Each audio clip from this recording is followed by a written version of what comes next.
that. Greetings, greetings, Islam, Islam, Islam. I trust all is well with everyone out there on social media world. It's a social, boy. I tell you, it's a social. How y'all been? How has everything been? Happy Holy Day. Holy Day honors to all. Let me get some light in this room here. I don't got spoiled with these remote control light bulbs. But I'm gonna turn it down just a bit. I don't want it to be so bright. Sometimes it go bright and it goes all kind of colors too. Let me see. Let me see. That ain't too bad neither. That's the give me the green light. Give me the spotlight. Oh, that blue light is pretty too. Let's see if we can brighten it up. Blue light, blue light. What you mean? The red light spread. Well, that gives me a little oranginess. Maybe we'll do give me the green light. Give me the spotlight. I'm ready to go right now. I do not own the rights to that music. But I'm gonna play y'all a little something while we wait to get into our demonstration for this evening. Happy Holy Day. Holy Day honors to all around the world. Friday is our holy day. I'll tell you in a minute why it's our holy day. It's our holy day, but we're gonna start with a really good song to help uplift. I really wish I could have my sis Lee on here singing for me. One day that's gonna happen though. Watch what I tell you. One day it will happen. But I want to move out the way. I want to go. Let's see. Let's see. Let's see. Cause you know what? When I lost my other playlist, man, I gotta go back and redo all my playlists all over again. It is like something else. I just gotta go back and redo it. Feel my spirit. Let's go feel my spirit. Let me see if I can find y'all something to help feel y'all spirit. Because yes, tonight, is it faith or is it fear? Is it fear or is it faith? Which one are you riding on?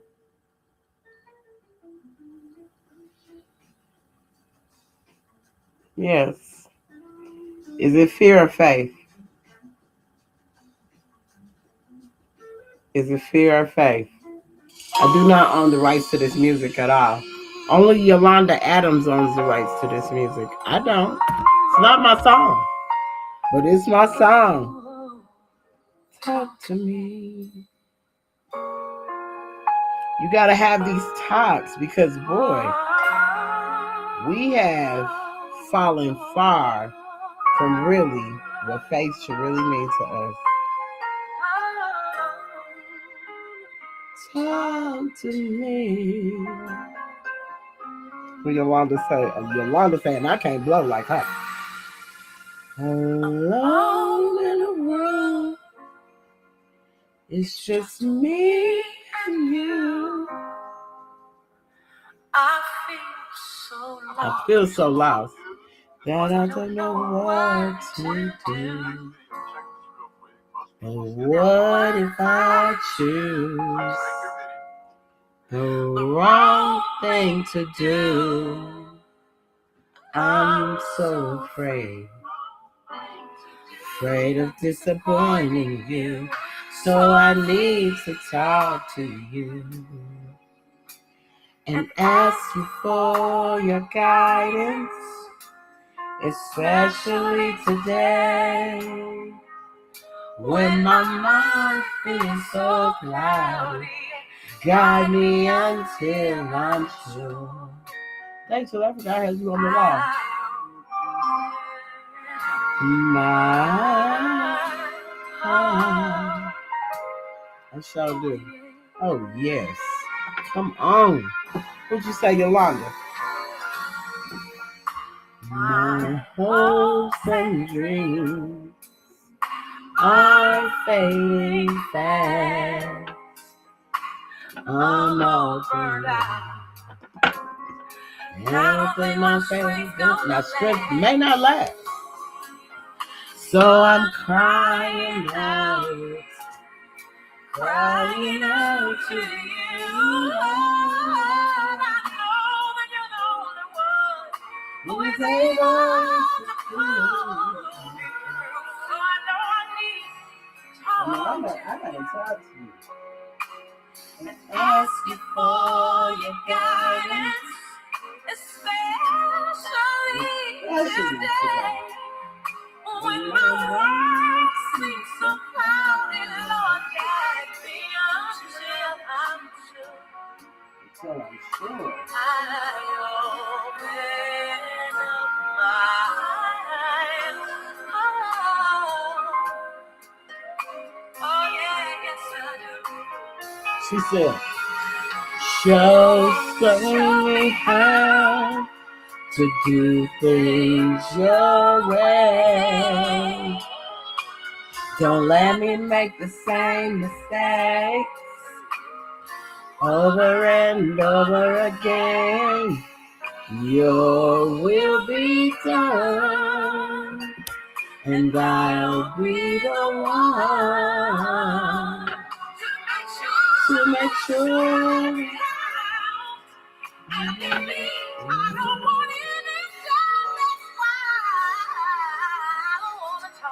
I want to talk to you and ask you for your guidance. I got a very thick turban today. It's kind of hard to get this skin up here. The thin ones don't stay on my head for some reason. It's wrong.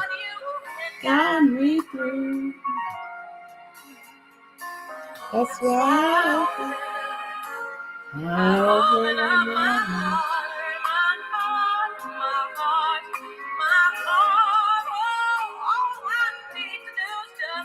Hear a single word from you.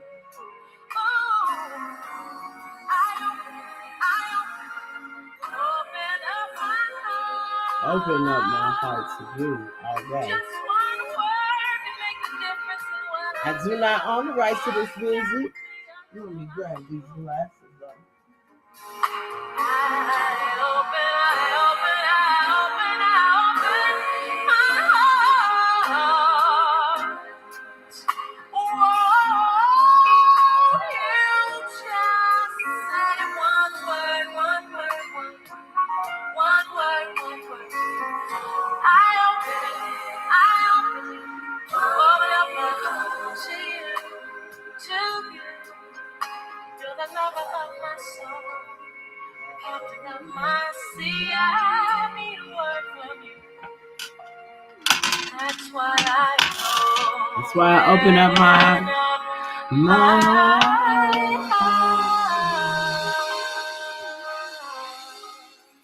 Open your heart.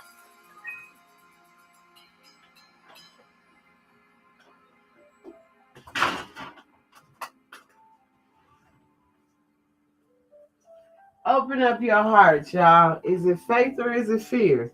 Do you run on faith or fear? I'd like to know. We're going to listen to another one. I'm going to give some people a chance to come in because this is a topic that you need to be asking yourself. Do you operate on faith or fear?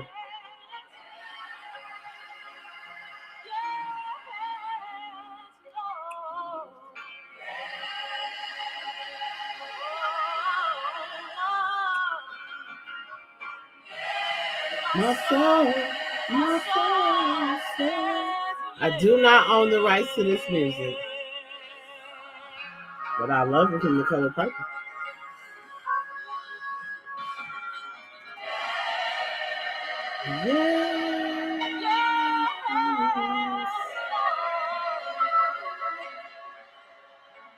Such a beautiful Friday. Holy Honors. Holy Day Honors. Speak, Lord. Speak, Lord. Speak to me. Oh, speak, Lord. Speak to me. Won't you speak to me? Speak, Lord. I was so blind. Speak to me. I was so lost until you spoke to me. Oh, Speak, Lord. Speak. Are you listening when the Lord speaks? And hear my mind. oh, with your words. and hear my soul. God speak, Lord. She said, speak to me. Speak, my Lord. Yeah, speak to me. I love you, Lord. You saved my soul. Can't sleep at night. And you wonder why. Maybe God is trying to tell you something. Maybe God's trying to tell you something. You cried all night. I've cried all night long. Something has gone wrong, but maybe God is trying to tell you something. I wish I had Jamboree right now. When you wonder, do you wonder why you ain't sleeping at night? You wrestling with yourself? Are you wrestling with yourself?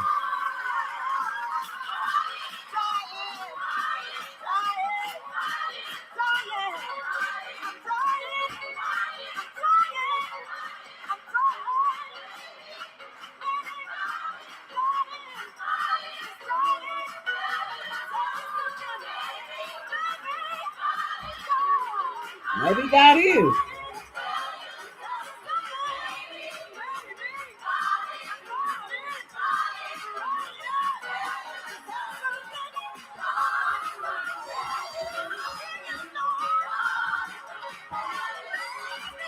Maybe God is trying to tell you something right now. Right now.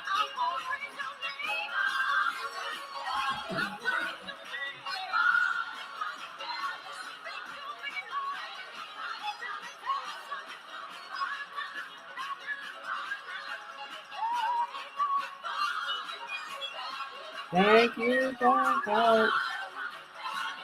Maybe God.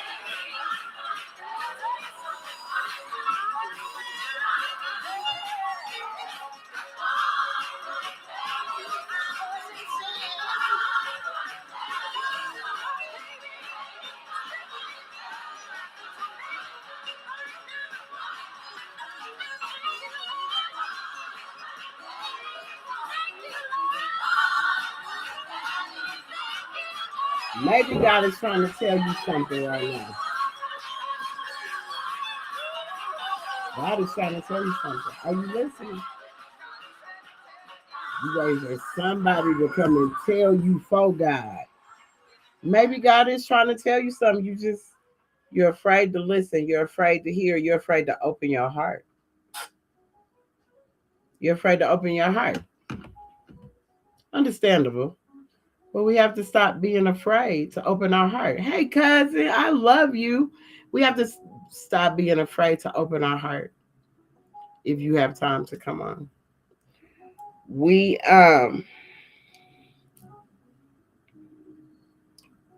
my question tonight was, is it faith or is it fear? And with this faith and fear, what does that mean? Is it faith or is it fear? Which one do you operate out of? No matter how much we could go to church, no matter how much we could go to temples, we could do all of these spiritual things. But are you really operating in faith or fear? So I'm going to give honors. I'm going to open this meeting. And then we're going to go into the lessons. I'm coming out of a book and out of the Circle 7. I'll tell you the story behind the book when I show it to you, because it just blows me how I just picked this book up while being in a store. This book drew me to it, like grab me and you must buy me. The title alone had got me. So the title of this book, and it's we'll say, someone else is doing the whole thing, but it's a Napoleon Hill book. And it's called Outwitting the Devil. I had never seen it. I've only seen Think and Grow Rich, I never really got into his other books, but Think and Grow Rich, I can listen to that all the time. It's so amazing. And read it, the listening part or the reading part. But this one, it grabbed me. I was in a FedEx store And I was with someone to get some copies, and it was on the shelf. And I said, wow, because I've been asking for elevation. I've been saying, Allah, look, I love these lessons that are here. I love them. But how do we apply them? Like, what's next? You know, we're working on ourselves. We're working to build this and build that. But what's next? Especially for one that knows she stands in honor of what's in these instructions. Because I studied these instructions. So it's like, what is next for me? That's what I've been asking. Came across this right here just 2 days ago. And boy, I'm telling you, I've only made it to chapter 2 so far, and I'm already blown away by what is in here. So I want to open the meeting, give honors, and then I'm going to come into these two right here, Islam. So I'm going to turn this light up because it seems like it is getting dark. And I thought I was going to have fun with Give Me the Green Light, but it didn't go down like that. It wasn't no Give Me no Green Light situation. It's like, nah, you need to bring some light in here because that's not going to work. All right, so Islam to you all. All meetings are to be open and closed promptly according to the Circle 7 and love, truth, peace, freedom, and justice. May we all stand, or you can sit in silent benediction as we recite our Moorish American prayer. We turn to the east as going within. We put up 5 fingers on the left with 2 on the right. Standing on our square, we put our heels together. Allah, the Father of the universe, the Father of love, truth, peace, freedom, and justice. Allah is my protector, my guide, and my salvation by night and by day. Through his holy prophet, Drew Ali. Amen. Islam. I would like to first rise giving the highest praises to our Father God Allah, the Father of the universe, the Father of love, truth, peace, freedom, and justice. Also giving the highest praises to the Mother Allah, which is the highest self, the mother of the virtues and the harmonies of life that breeds justice, mercy, love, and right. Because you can't have one without the other. You can't have one energy without the other energy. Islam. So I want to give the highest praises to our mother and father. Mothers and fathers. Let's just put the S's on the ends of those. I would like to rise giving the highest holy honors to our illustrious and divine Prophet Noble Drew Ali. Prophet Noble Drew Ali, who brought us these wonderful lessons back in 1913 is when he started this. But he brought us these lessons so that he can help save us from ourselves. Faith or Fear is the title to this demonstration. So I want to give honors to the Prophet Noble Drew Ali just for bringing us this so we could learn who we were. If it wasn't for this information, these keys were just loosened. No one will really know who they were. They could go based off of a name or a title or a label that someone had given them. But when you could truly trace yourself all the way back to the main source of life, all the way back to where you know every piece and crevice of this planet belongs to you. It's not based on a certain part of it or bordering it off saying this is you and this is you. No, the whole planet, the whole thing, the whole Mother Earth. So we must give honors to Prophet Noble Drew Ali for being the one to bring that in these days and times. Because all prophets came in all days and times, all different days and times. So here in the Moorish Science Temple of America, we honor all divine prophets for all the wonderful works they brought into us, whether that's Confucius, Buddha, Jesus, the Prophet Noble Drew Ali, Muhammad, etc. We can keep going because this is what prophets come to do this. They come to bring a message to save their people from the iron hand wrath of Allah, so they don't get their heads taken off in not really being in tune with who they are and how they are to stand for themselves. So we give honors to all the prophets. Giving honors to the complementary to the prophet Noble Drew Ali, Sister Pearl Drew Ali, who stayed in the temple until she transitioned. That's how much she knew that she had faith in her husband. Even though they weren't even married anymore, she still stayed with the movement. She still stayed in the temple. That's honor.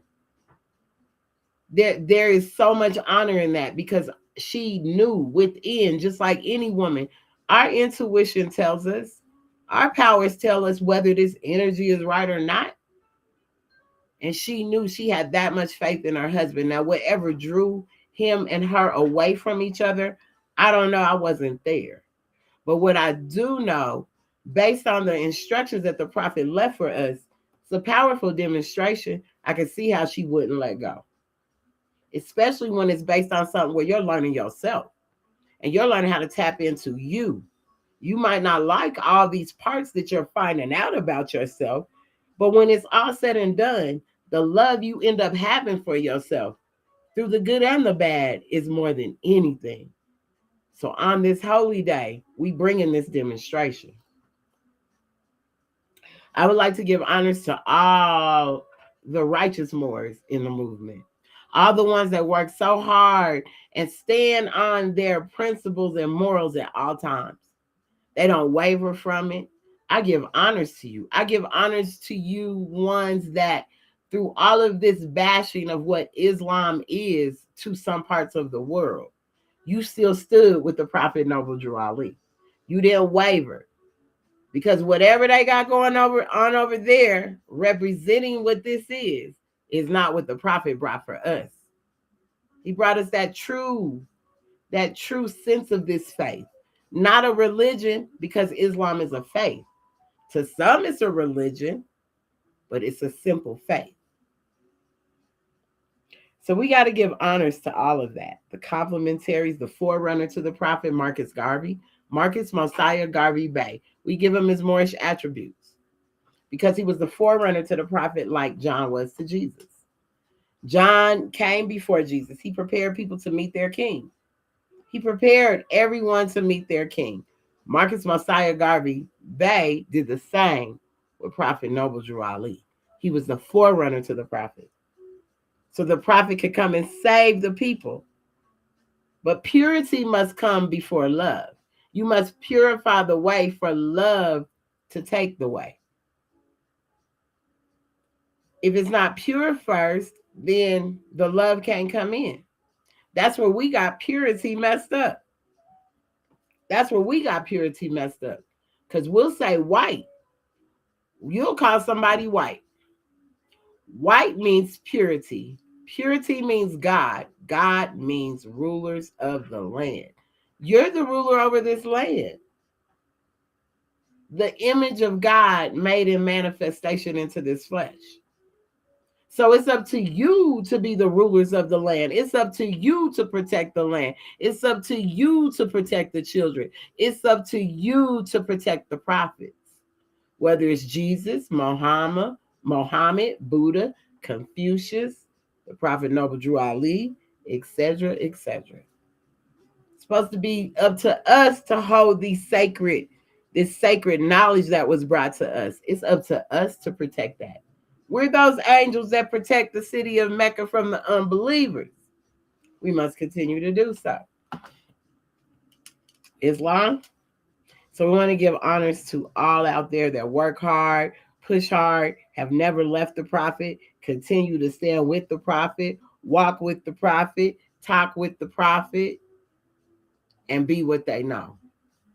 Giving honors to all of you. And giving honors to all of the temples all over the world. Giving honors to each and every one of you that have joined the live, that have come on, any of that, have comments, want to speak on anything. We thank you. I thank you. My ancestors thank you. The ancestors thank you just for being here. So we thank you for being here. Such an honor, such gratitude to have you here. Islam, peace. So now we'll get into my apology. I'm going to say peace and love, not peace and love yet. So now for the recitation of the Moorish Science Temple of America, the Divine Constitution, and bylaws. Salvation, Allah, unity. The Moorish Science Temple of America, the Divine Constitution, and bylaws. Act 1. The Grand Sheikh and the chairman of the Moorish Science Temple of America is empowered to make law and enforce laws with the assistance of the Prophet and the Grand Body of the Moorish Science Temple of America. The assistant Grand Sheikh is to assist the Grand Sheikh in all affairs if he lives according to love, truth, peace, freedom, and justice. And it is known before the members of the Moorish Science Temple of America. Act 2. All meetings are to be opened and closed promptly according to the Circle 7 and love, truth, peace, freedom, and justice. Friday is our holy day of rest because on a Friday the first man was formed in flesh, and on a Friday the first man departed out of flesh and ascended unto his Father God Allah. For that cause, Friday is the holy day for all Muslims all over the world. Act 3. Love, truth, peace, freedom, and justice must be proclaimed and practiced by all members of the Moorish Science Temple of America. No member is to put in danger or accuse falsely his brother or sister on any occasion at all that may harm his brother or sister, because Allah is love. Act 4. All members must preserve these holy and divine laws, and all members must obey the laws of the government, because by being a Moorish American, you are a part and parcel of the government and must live the life accordingly. Act 5. This organization of the Moorish Science Temple of America is not to cause any confusion or to overthrow the laws and constitution of the said government, but to obey hereby. Act 6. With us, all members must proclaim their nationality, and we are teaching our people their nationality and their divine creed, that they may know that they are a part and parcel of the government, of this said government, and know that they are not Negroes, colored folks, black people, or Ethiopians, because these names were given to slaves by slaveholders in 1779 and lasted until 1865 during the time of slavery. But this is a new era of time now, and all men now must proclaim their free national name to be recognized by the government in which they live and the nations of the earth. This is the reason why Allah, the great God of the universe, ordained noble Drew Ali, the prophet, to redeem his people from their sinful ways. The Moorish Americans are the descendants of the ancient Moabites who inhabited the northwestern and southwestern shores of Africa. Act 7. All members must promptly attend their meetings and become a part and parcel of all uplifting acts of the Moorish Science Temple of America. Members must pay their dues and keep in line with all necessities of the Moorish Science Temple of America. Then you are entitled to the name of faithful. Husband, you must support your wife and children. Wife, you must obey your husband and take care of your children and look after the duties of your household. Sons and daughters must obey father and mother and be industrious and become a part of the uplifting of fallen humanity. All Moorish Americans must keep their hearts and minds pure with love and their bodies clean with water. This divine covenant is from your holy prophet, Noble Drew Ali, through the guidance of his Father God Allah. Noble Drew Ali, the founder. The Moorish Science Temple of America, home office of Noble Drew Ali, Chicago, Illinois, USA. Islam. Now for the recitation for the additional laws for Moorish Americans by the Prophet Noble Drew Ali. Act 1. The Grand Sheikh is the governing head of our temple. All business of said temple must be approved by the Prophet Noble Drew Ali before being acted upon by any member. Let it be finance, property, or any line of life that will cause the member to sacrifice finance, that will cause the support of any group of members. Any former officer that violates these laws is subject to be removed from his office under a heavy restriction, etc., by the Prophet or the Grand Sheikh. Act 2. All members are to attend their adept meetings and their public meetings promptly. Excuse me.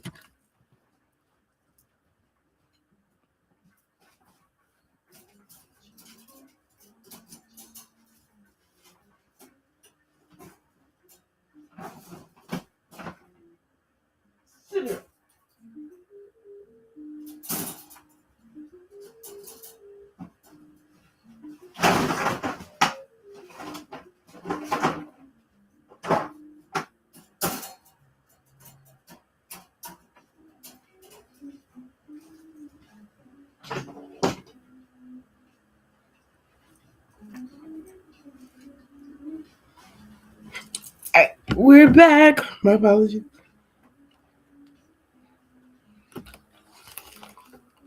All right, Act 1. So we'll go back to Act 1. The Grand Sheik is the governing head of our temple. All business of said temple must be approved by the Prophet, Noble Drew Ali, before being acted upon by any member. Let it be finance, property, or any line of life that will cause the support of any group of members. Any former officer who violates these laws is subject to be removed from his office under a heavy restriction, etc., by the Prophet or the Grand Sheik.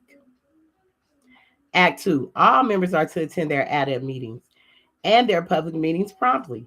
If a member is found standing around on their meeting period, shall be fined $13 on the first case. And on the second case, shall be fined 50 cents on the first case. And on the second case shall be fined $1, which will go on your emergency fund. If member is working, his monthly dues must be paid. And if he has money in the bank, he must subscribe for as much as he is able to the Moorish Uplifting Fund, because it takes finance to uplift the nation. Act 3. It is the lawful and divine duty of every good member, if he is able in finance, to aid me in saving the nation. And if he does not, he is an enemy to the cause of uplifting his own people, and justice must catch you. Let it be he or she, according to love, truth, peace, freedom, and justice, as I have the power invested in my hands, and I will have to enforce the law in order to save the nation. Act 4. All members, while up making a public speech, must not use any assertion against the American flag or speak radical against any member of any organized group, speak against the church or any member of any organized group, because we are to teach love, truth, peace, freedom, and justice. Act 5. All members must promptly attend their meetings and send their children to Sunday school, and the teacher must confirm himself to the questionnaire. And let every member exercise his 5 senses who is able to do so, because out from your Sunday school comes the guiders of the nation. Act 6. With us, all members must proclaim their nationality, and we are teaching our people their nationality and their divine creed, that they may know that they are a part and parcel of the said government, and know that they are not Negroes, color folks, Black people, or Ethiopians, because these names were given to slaves by slaveholders in 1779 and lasted until 1865 during the time of slavery. But this is a new era of time now, and all men now must proclaim their free national name to be recognized by the government in which they live and the nations of the earth. This is the reason why Allah, the great God of the universe, ordained Noble Drew Ali, the prophet, to redeem his people from their sinful ways. The Moorish Americans are the descendants of the ancient Moabites who inhabited the northwestern and southwestern shores of Africa. Northwestern and southwestern. You still have some other parts. Y'all forgot? West, east. Did y'all forget? Okay, somebody was ruling the east. We the west. Ours come from the west. Act 7. All members must promptly attend their meetings and become a part and partial of all uplifting acts of the Moorish Science Temple of America. Members must pay their dues and keep in line with all necessities of the Moorish Science Temple of America. Then you are entitled to the name of faithful. Husband, you must support your wife and children. Wife, you must obey your husband and take care of your children and look after the duties of your household. Sons and daughters must obey father and mother and be industrious and become a part of the uplifting of fallen humanity. All Moorish Americans must keep their hearts and minds pure with love and their bodies clean with water. This divine covenant is from your holy prophet, Noble Drew Ali, through the guidance of his Father God, Allah. Islam. Welcome into this Friday Holy Day meeting. While you're coming in and out the chat, get a like up, push a share, send it out and share it. Throw a couple of hearts in there before you leave. It won't hurt you. You heart up things that don't make sense. They cannot have no clothes on. You gonna heart that thing all the way up. So heart something up that really can mean something to someone. And if you don't feel this message is for you, send it to someone that it may be for. Because the question is, do you operate in faith or fear? Which one are you operating in? Because just because you might go to church, just because we sitting in this meeting, hey cousin, hi. Just because we sitting in this meeting means nothing. It means nothing. You could still be operating in fear. Most people operate in fear. Even they could be the most spiritual. Hallelujah. I sing in the choir. I go to every meeting and still operate in fear. Because there's an off balance there. What is it? What is it? I love you, cousin. I love you. What is it when that balance isn't there? Something's off, right? Faith or fear. And you're operating in two energies. You're operating in two different energies. Your higher self and lower self is battling. And one of them is more operating in fear, and one of them operates in faith. And when you operate in faith, there's no doubt about it. There's no doubt about it. Fear, you like wavering. I don't know. Can I do it? I don't know. Is it going to work? I don't know. Maybe you diss it before you even allow it to happen. You like diss it before you can even see it come true. So I want to start with this? Maybe so. Because in this chapter, it was so much, right? That Edgar Cayce, not Edgar Cayce, because I love me some Edgar Cayce too. Very good person to come with. But I'm gonna go to some of these parts that I just kind of highlighted in here, because toward the back, I want to go into, as I read this, how much it reflected this, how much it reflected this Circle 7. And this is a compilation of all the ancient texts, whether it came out of a Torah, the Quran of Muhammad, of Mecca. It's a compilation. You can find biblical texts from the Bibles in this. Yes, in this. So, like I always say, my teacher, Brother John, always told me, when I pick something up and read it, if I can't find the profit in it, I need to go put it back down. I don't even need to engage in it no more, right? This is what he told me. Let me put this right here. That's what he told me. So when I pick books up, and I love to read, I never was a reader before, but I love to read, right? So when I pick this up, I'm going through, okay. It says, so the name of the book is Outwitting the Devil, The Secrets to Freedom and Success. So this is a Napoleon Hill, author of Think and Grow Rich, the best-selling success book of all times. And so it has it's just a dope book. So I'm going to read you some of the stuff I marked so I can kind of catch you up for when we go into the lessons out of the Circle 7. So I'll just say this. Dr. Napoleon Hill is arguably the most famous self-help action writer, thinker, educator, and best-selling author of all time. We ask that you refer quickly to the actual interview with the devil. You will thus get the impact in your life of who the devil really is and what he does to 98% of living beings, according to the devil himself. As a thought stimulator, Hill quickly starts the book's journey, taking us through his life and what was meaningful and life-changing to him.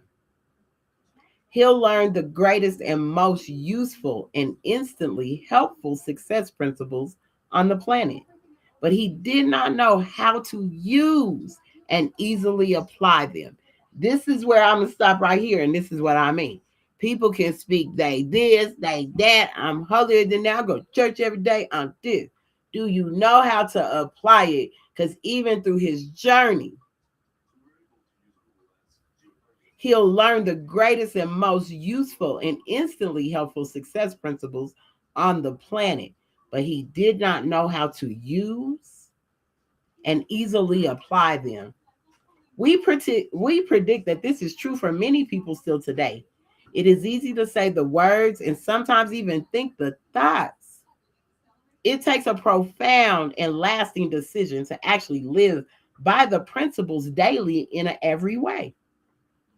So Sharon Letcher illustrates what Hill's words mean when transported in today's dollars, thinking and understanding. So I'm gonna tell you something about this thinking and understanding. So right there it says Sharon Letcher illuminates what Hill's words mean when transported in today's dollars, thinking and understanding. Let me tell you something. The soul has actions to it. So people think their sin happens when they go out and go do the sin. No, you thought of that sin first. You had a desire for that sin first. And that's where the sin lies. The sin lies in the wish and the desire, not in the act. So the soul has these actions that it got going, right? The soul's actions is thinking, understanding, reasoning, and willing. Call these not, this is the soul's action, not its essence. Not its essence at all. So it told you that in today's dollars, thinking and understanding. What your soul doing with this? Can you apply it? Do you know how to apply it? So Dr. Hill's goal was to communicate clearly a philosophy and practice of individual achievement that would stimulate lasting happiness. His inner knower guided him to find his own life's rainbow. You are being tested now. This is a strength. This is where I had to mark this because this was amazing. Thank you to everyone in the chat. Leave a heart, share the live, whatever you can do to support. I ask for no dollars. Just share the live and share the information. Each one teach one. So this part, you are being tested now in the toughest times imaginable. Just as Hill was during the Depression. He felt, acted, and became depressed and despondent. An attitude that was deleterious to his very beingness, just as it is to you and your wellness. Okay, you and your wellness. Reading this inspiring book can help you snap out of your lethargy and negative mindedness and get you on a new and more glorious path to an even brighter, better, and more rewarding future. Like Hill, you are here to master your fears and not let them master you. To live passionately and with purpose, to decide what you want to be, do, and have, and to make it so. As you rediscover the marvelous and magical discoveries of Dr. Hill, you will know and believe that you can match them and surpass them if you want to, because you are unlimited. You are unlimited. Prophet Noble Drew Ali in this circle 7 says you were brought, you have, it's like unlimited possibilities in each and every one of us. We have these unlimited possibilities. But because we're not aware, we operate in fear. We're not operating in faith. We operate in fear. We might know they're there. We can speak on it. It sounds good. But are we really activating these things? And in the times we're in now, you got to know your powers is 10 times more powerful at this time. So do you know how to apply it? Or do you need to take some classes on how to apply it? Or do you need to take some time to watch some YouTube videos to find out how can I apply this to my life? People always ask me, what book did I read? I don't read one book. It's many books I read. Told you I picked this up in FedEx's store. So my knowledge is coming from different sources, and I'm not looking at them just because they look like me. Napoleon Hill, Edgar Cayce they're a beast. They was a beast. So it's going to help you be aware that you can achieve your breakthroughs using all that he learned by interviewing the 500 greatest living achievers. You will discover whether the devil he interviews is real or imaginary, much like the devil that you may personally be dealing with in your life and experience. Because people quick to, the devil just on me. The devil just won't leave me alone. Boy, I know it ain't nothing but the devil. That's all you'll hear people say. But really, who you believe? Okay. Have you interviewed the real devil? And are you sure you interviewed the real devil? So are you operating out of faith or fear?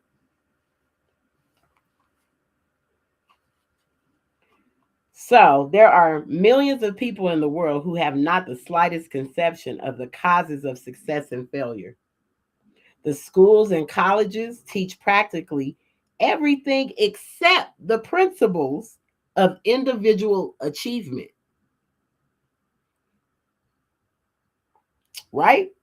They require young men and women to spend from 4 to 8 years acquiring abstract knowledge, but do not teach them what to do with this knowledge after they get it. I know a lady has 6 degrees. I mean, degrees paid for. Now, no student debt, nothing, and doesn't have a job in none of her 6 degrees.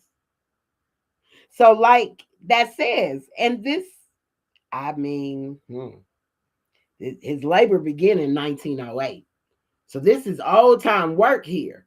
This is old time work, but you can relate it to today because the world is going through this right now. If you're not personally feeling what's going on, oh, baby, get ready. But then you're seeing where it's coming from. They require young men and women to spend 4 to 8 years acquiring abstract knowledge, but they do not teach them what to do with this knowledge after they get it. That's why I've always been strong on, I don't want them teaching my children. Now y'all being forced to pull your children out of the schools because y'all know they ain't no good. So now you're being forced to because the schools are going to shut down. They're not going to be there. You're going to have to start teaching your own children because of stuff like this. Ain't nobody teaching them how to apply it. Y'all at work working while they're at school just being, I guess, babysat, if you can call it that. If you can call it that, babysat, because they're not really teaching them what to do with the knowledge. The world is in need of a practical, understandable philosophy of achievement, organized from the factual knowledge gained from the experience of men and women in the great university of life. The great university of life. In the entire field of philosophy, I find nothing which even remotely resembles the sort of philosophy which I have in mind. Yes, cousin. See, and you're a teacher, and you say yes.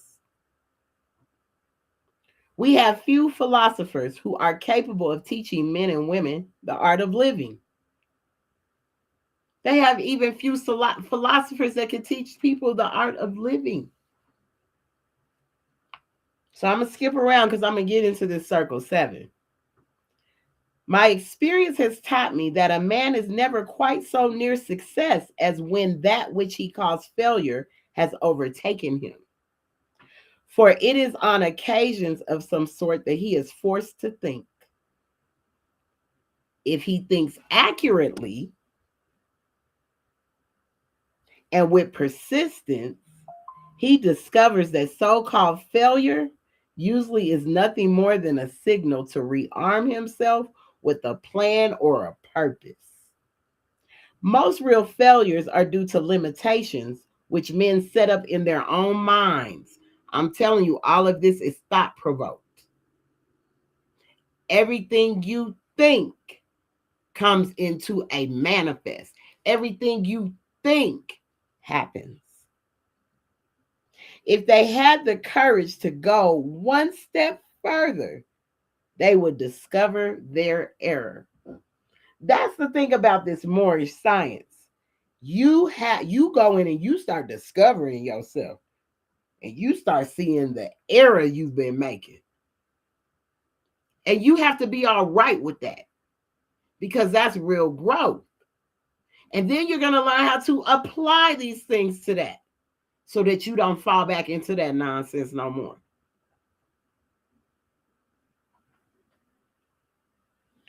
So I'm going to go, most real failures are due to limitations which men set up in their own minds. A negative mindset and self-doubt can be the primary obstacle to success. With the current economic downturn, far too many people who have all their life done everything right are now, for the first time facing severe economic adversity.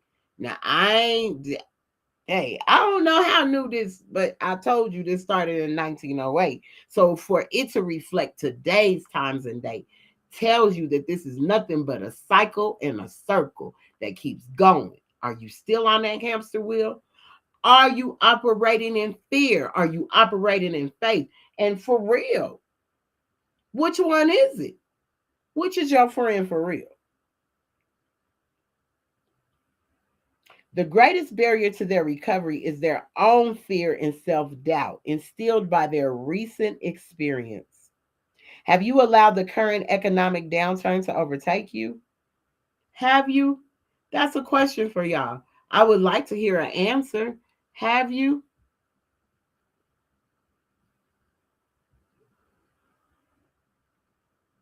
Have you allowed this to take over?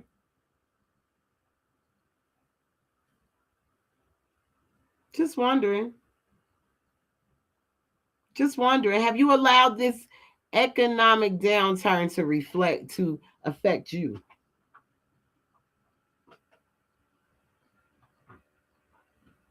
Or have you been able to be all right? Because you knew this was going to happen. You knew it was coming. You knew it was coming, right? So, in knowing that, that's the question. In knowing that, that's the question. Have you allowed the current thing to overtake you? Have self doubt and self sabotage held you back from reaching your dreams? Are you your own worst enemy? Are you your own worst enemy? Some people are their own worst enemy because you can even be speaking life to them, and in turn, they're going to go back and speak straight down on it, baby. They ain't going, they go right back to, but I don't know, but let me see. I don't know if that's going to happen. Is it going to happen? Is it? Is it? Your self-doubt and your self-sabotage, it ain't got nothing to do with nobody treating you no kind of way. It's you, your self-sabotage, your self-doubt of what you can't do. There's no one in your way but you. In Think and Grow Rich, Hill told the story of R.U. Darby, a gold prospector, frustrated when a rich vein of gold apparently ran out. Darby sold his gold claim, a pittance, to the town junk man. The junk man brought in the right expert advisors and found that Darby would have rediscovered the vein had he moved his digging by a mere 3 feet. Had Darby preserved, he would have made his fortune, but he gave up and abandoned his dreams. Most people will give up and abandon their dreams just to satisfy their loose desire. They will give up their dreams that they know they've been reaching for and that God has said, yes, it's yours. But here comes this cute little girl with her banging body, and it throws everything off. And here comes this fine man with his soft persuasions whispering in you sister's ears, and there goes your dream. We don't hold to it. So sometimes we got to move by a mere 3 feet, just like the farmer that was tilling his yard. And a miner came by and seen that he was tilling in such a scanty way. And he's like, man, if you just go a little bit deeper under that rocky soil, treasures are hidden. There's treasures there. God leaves treasures under your rocky brain because your brain gets so caught up in your desires, the desire of what somebody is. It's the idea. One thing I can't say, I want somebody like you. I want somebody like him. There's nobody like me. There's nobody like him. There's nobody like them but that person. You just like the idea of something, because if you had to work for it, you definitely ain't going to put in no work for it. So it's just liking the idea of it. Because if you really came over to mess with it or went over there to mess with it, you probably really couldn't handle it. It sound good. It sound good. So, had Darby preserved, he would have made his fortune, but he gave up and abandoned his dreams when he only had 3 feet from gold. Rather than being crushed by his era, Darby learned from his experience and went on to build an insurance empire. Will you abandon your quest just before reaching great success? When you are only 3 feet from the goal? You can read how many of today's icons preserved through difficult situations in the book, 3 Feet from Gold. So there's a book called 3 Feet from Gold. Go get it. So I'm going to skip around a little more because I'm about to get into the circle 7. So he said, I had reached the false conclusion that my task of organizing a complete philosophy of personal achievement had been completed. Far from having been completed, my work had merely begun. I had erected the skeleton of a philosophy by organizing the 17 principles of achievement and the 30 major causes of failure. So there's 17 principles to achievement. And there are 30 major causes to failure. But that skeleton had to be covered with the flesh of application and experience. Right? Moreover, it had to be given a soul through which it might inspire men and women to meet obstacles without going down under them. The soul, which had yet to be added, as I discovered later, became available only after my other self made its appearance through 2 major turning points of my life. All right. So I'm going to go into this chapter out of the Holy Quran of the Moorish Science Temple of America. Divinely prepared by the noble prophet Drew Ali, by the guiding of his Father God Allah, the great God of the universe, to redeem man from his sinful and fallen stage of humanity back to the highest plane of life with his Father God Allah. All right?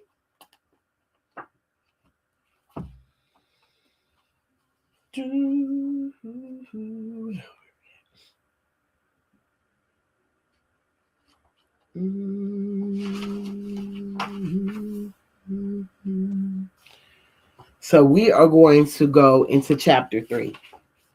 The divine instructions from the Holy Prophet, chapter 3. And we go off of Roman numerals, as you would say. We're the original Romans. So why wouldn't we go off of Roman numerals?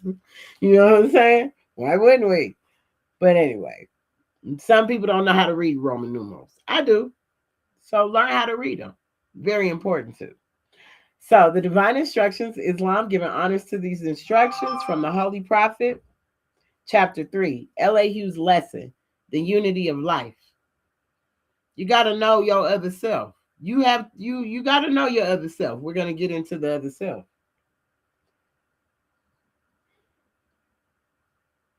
I really wanted to read this the other way. And I do. Because I'm going to bring you out of your lower self into your higher self through this demonstration. The David of the light is purity, who slays the strong Goliath of the dark and seats the Savior of love upon the throne. If man would find his Savior, he must look within. And when the demon self has been dethroned, the Savior, love, will be exalted to the throne of power. I'm reading from right to left. The only devil from which man must be redeemed is self, the lower self. If man would find his devil, he must look within. His name is self. I ask you, you want to meet your other self? The evil is a myth. These gods are made of air and clothed with the shadow of a thought. And yet these gods possess no ears to hear, no eyes to see, no heart to sympathize, and no power to save, whose favors must be bought with costly sacrifice of fruits and of lives of birds and animals and humankind. Men seek salvation from in evil that deems a living monster of the netherworld. And they have gods that are but demons in disguise, all powerful, yet full of jealousy and hate and lust. We're going to stop right there. I'm going to stop and we're going to go back over 17 to 20. So men seek this salvation from an evil that deems a living monster of the netherworld. And they have these gods that are but demons in disguise, all powerful, yet full of jealousy, hate, and lust, whose favors must be bought with costly sacrifice of fruits, of lives, of birds and animals and humankind. We're going to stop right there real quick. Was that yesterday I was talking about when I was going over the situation about the thing with Gucci Mane and this little the guy Pooh Shiesty and his dad going to get, I didn't know he was going to get the little boy stuff back. I guess Gucci done took the boy stuff and the dad and everybody else done went to get it back. Okay, different. I got a different scenario on that. I thought dad was like, we just gonna go get the dude because he got some money or something. I wasn't knowing what was going on. It was just crazy to hear all this. And then the boy went to, January, and now he's getting locked up. So there are so many people that are full of jealousy and hate and lust. Right? Their favors must be bought with costly sacrifice of fruits of the lives of birds and animals and humankind. You got all these people that everybody done idolize, finding out they eat children. And that they're the PDs, the did it's to the children. Because these people, they bought their favor with a costly sacrifice. They love this other self. They love this other self because this evil is a myth. These gods are made of air and clothed with the shadow of a thought. The only devil from which man must be redeemed is the self, the lower self. If man would find his devil, he must look within, and his name is self. Come on, other self, other self. Thrice blessed is the man who has made purity and love his very own. He has been ransomed from the perils of the lower self and is himself his higher self. He knows well his lower self, knows the illusions of the world, knows of the things that pass away, and he knows his higher self, knows Allah, knows well the things that cannot pass away. If you was to ask me what to study, because people always, what book you read? What you study? Can you send me the book you read? It's not one book I read. Because this right here really says, have you been doing the work? I'm telling you, when you meet your other self, you don't have no choice but to do the work. Because you've been hiding behind this self for way too long. If you would ask me what to study, I would say yourselves. Please listen to the pluralness in selves. It don't say self. Go study yourself. It says selves. So if you want to come ask me what to study, if you go ask the prophet what to study, if you go to LA, he will ask him what to study. Go to God and ask him what to study. Go to the devil and ask him what to study. Yourselves. And you will well have studied them. And then we'll come back to ask me, what should you study next? You know what my response is going to be again? What the prophet's responses would be? What Allah's response would be? Yourselves. Go back and study yourselves again. He who knows well his lower self knows the illusions of the world, knows of the things that pass away. He who knows his higher self knows Allah and knows the things that cannot pass away. So, this lower self, Gonna go back to that lower self. It gives men apples that are lovely to the eye, baby. That thing fine and pleasant to the smell. Oh, she smell good. Their cores, their cores are full of bitterness and gall. The lower self is so rich in promises, but it's so poor in blessedness and peace. It offers pleasure, joy, and satisfying gain, but gives unrest, misery, and death. The lower self breeds hatred, slander, lewdness, unaliving, theft, and everything that harms. The higher self is the mother. The higher self is the mother. You see why the matriarch had to return. You see why we on this Good Friday and you feeling that different energy that done came up in this bad boy? Because we vibrating on a higher frequency, baby. We will no longer vibrate on that low frequency with these other folks, with these lower selves. You got to get away from these lower self energy people. I don't care how much you love them, how good they stuff is when you lay up with them. You got to get them away from you because the lower self is rich in promises but poor in blessedness and peace. Ain't no peace in that. It offers pleasure, joy, and satisfying gain, but gives unrest, misery, and death. I told you what the lower self breeds. Most people love that self because they're scared of that other self. Because that higher self is justice, mercy, love, and right. The lower self is what the higher self is not. The higher self is the embodiment of truth. The lower self is truth reversed, and so is falsehood manifest. The lower self is an illusion and will pass away. The higher self is Allah in man and will not pass away. Spirit don't die. Spirit don't go nowhere. It just transforms. The lower self, the carnal self, the body of desires is a reflection of the higher self. So as much as people want to tap into their higher self, baby, they got to reflect each other. Got to be like a mirror, as above, so below. Even in your lowest, you still see them principles and morals in your lowest. And you know how to apply them principles and morals even in your lowest time. The lower self, the carnal self, the body of desires is a reflection of the higher self, distorted by the murky ethers of the flesh.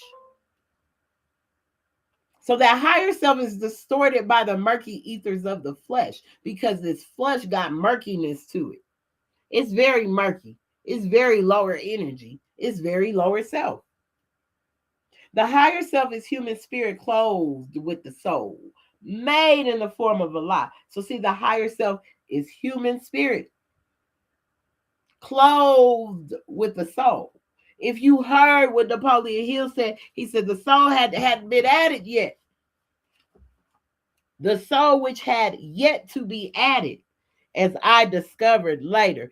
Everyone don't come with no soul. Everyone's not born with a soul. You got a lot of soulless people walking around here. Now, you just heard what my boy Napoleon Hill said.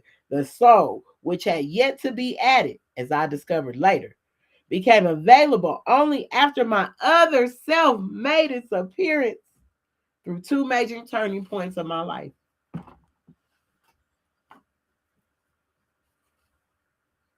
There are two selves, the higher self and the lower self.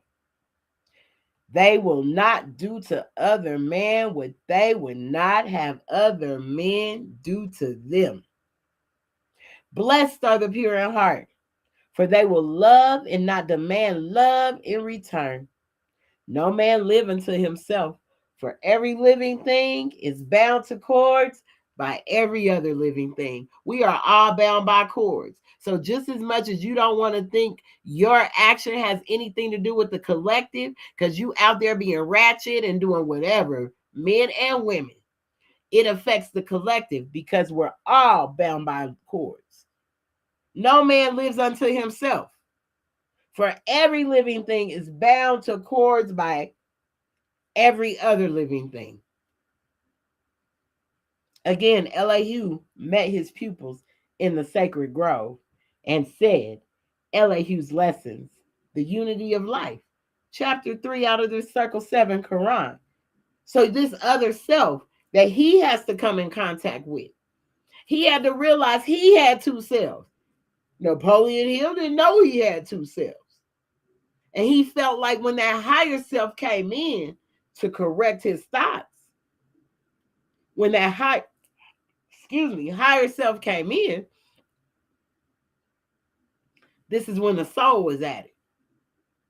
Because when he's operating in this lower self, this lower energy of negativity, and I can't do, and I don't have, and I want, and why me? And they doing this, and it's them, and it's that. Oh my God. Do you realize the spirit is tired? It is tired of listening to y'all complain. The spirit. Tired. Napoleon Hill's other self had to check him. Through this first chapter, that other spirit is checking his butt every time he tries to say something that's downing him. Every time he tries, here it comes.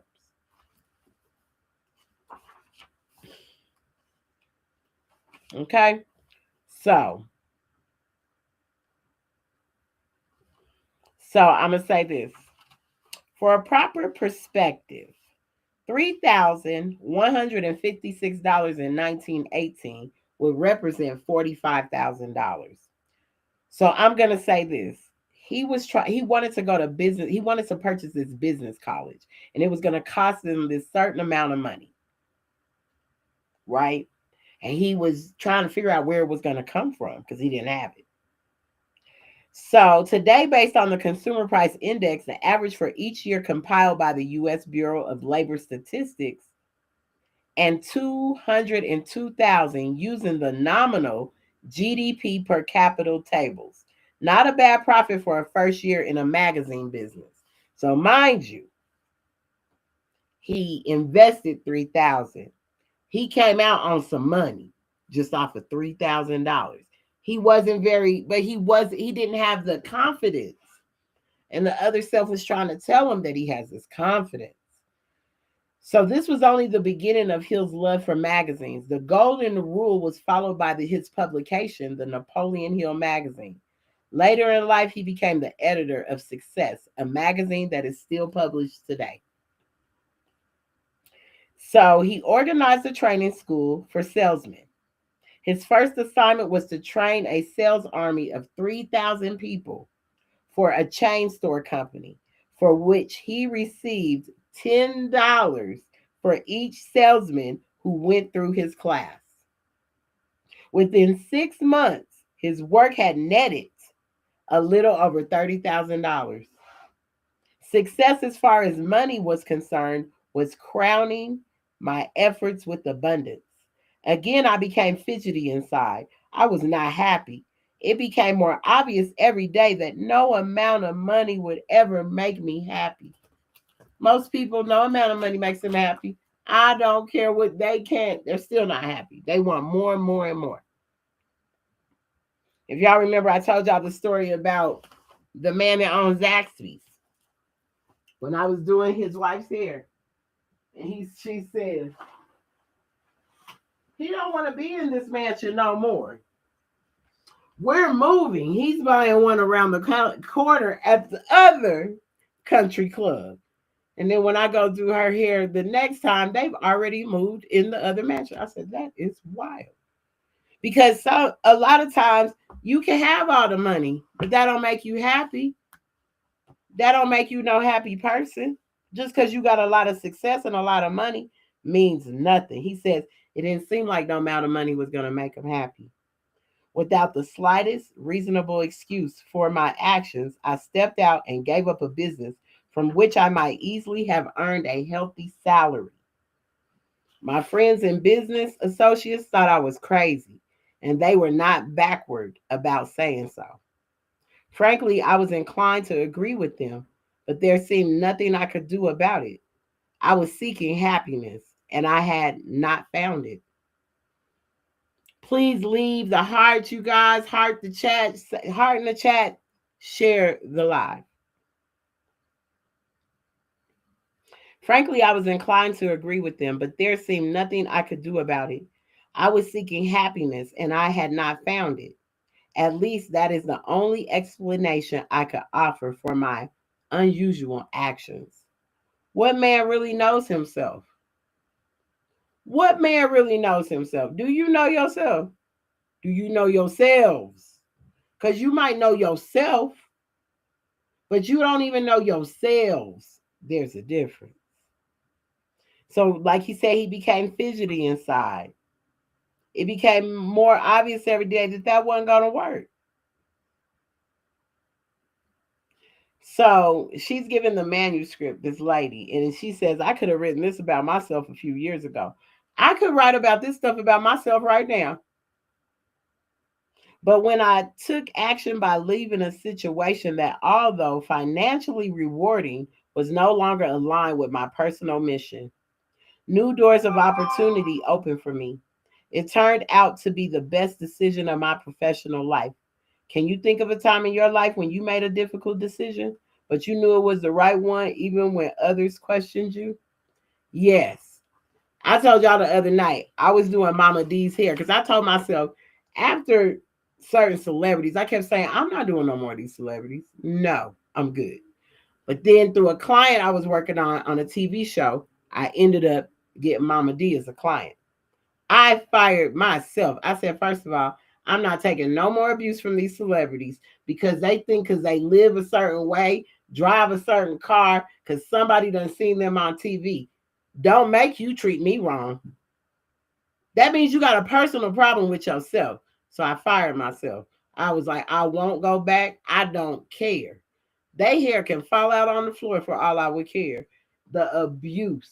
It's like because they don't even know themselves. They ain't found themselves. That other self, they scared of that too. So when you're only operating in that one self, you don't realize what's driving you and what's causing you to do the things that you're doing. So I can think of a time, but I knew it was the right one, even when others questioned me. Because even at the time, I didn't even have a place to stay at the time that this was happening. I was staying with someone. And I'm like, I know my situation ain't the best, but I'm not about to get abused like this no more. And I said, nah, stand up for yourself. Because if it wasn't for the prophet and the temple, I wouldn't be that strong. I would have been probably still there being abused right now. And when I say abused through words and actions and all of that. So you have to understand what this is when we're saying this other self. So have you ever felt paralyzed by indecisions? This was the first major turning point in Napoleon Hill's life. His moving from job to job, seeking contentment, and his own ideal professional life. Sounds like many people today. People who are seeking contentment in their jobs and lives. Hill predict. Hill's predicament was, by his own admission, self inflicted. Definitely is self inflicted. However, he found himself in very much the same circumstances as someone today who has been negatively affected by the present economic situation.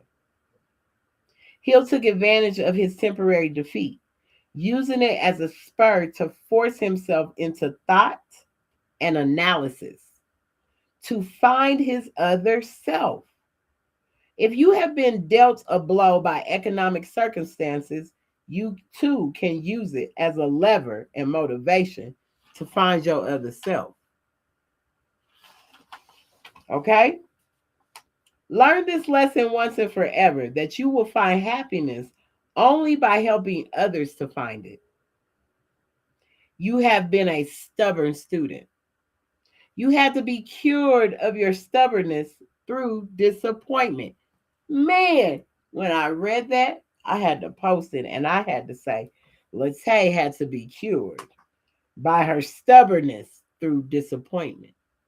Because there were many times I was just being stubborn, right? Because I could be a stubborn person, period. But I had to be cured through that stubbornness through disappointment. The disappointment is what checked me because it just kept happening and happening and happening until when the prophet found me, Prophet Noble Drew Ali found me. And as I started studying, I said, wow, you did this to yourself. No different than he said.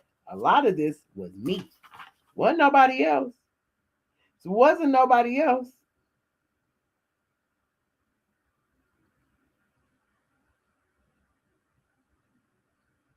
He had to find his other self. But we got to learn the lesson once and forever that we will find happiness only by helping others to find it. This is why the masculine and feminine have to work together. The energy we're in now, oh, y'all can forget all this. You the prize, he the prize. If y'all ain't working together, ain't nobody the prize. You better go find your other self. Find your other self in yourself so that you can attract yourself. And the harmony can be there. But when you wavering with yourself and not sure who you are on either level, that's why the relationships be jacked up. That's why they don't work. Because even if you know yourself all the way live, the person you with don't. The person you with don't know themselves. So now you laying up, intertwining with a spirit that's unfamiliar with itself. And now it done threw you off. And now you right back where you began. So you can find this happiness by helping others, but it's just to help them assist. Nobody said stay in it. Nobody said hold their hand through the whole process. Assist. Islam username Islam. So I had to be cured of my stubbornness through disappointment. And I'm all right with that. Maybe at first I wasn't all right with it. Maybe at first I was like, oh, that ain't me. No, it is. Within a few years from now, the whole world will start through an experience which will place millions of people in need of the philosophy which you have been directed to complete.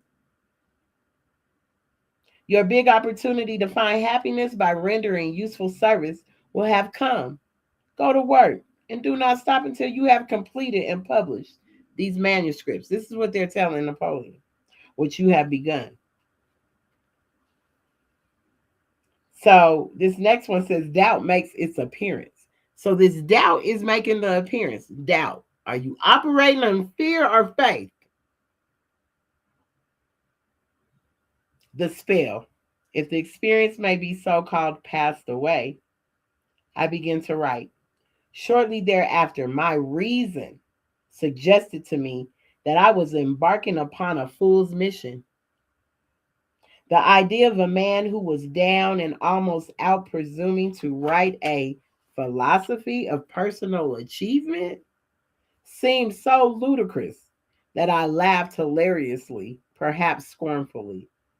I squirmed in my chair. I ran my fingers through my hair and tried to create an alibi that would justify me in my own mind in taking the sheet of paper out of my typewriter before I had really begun to write.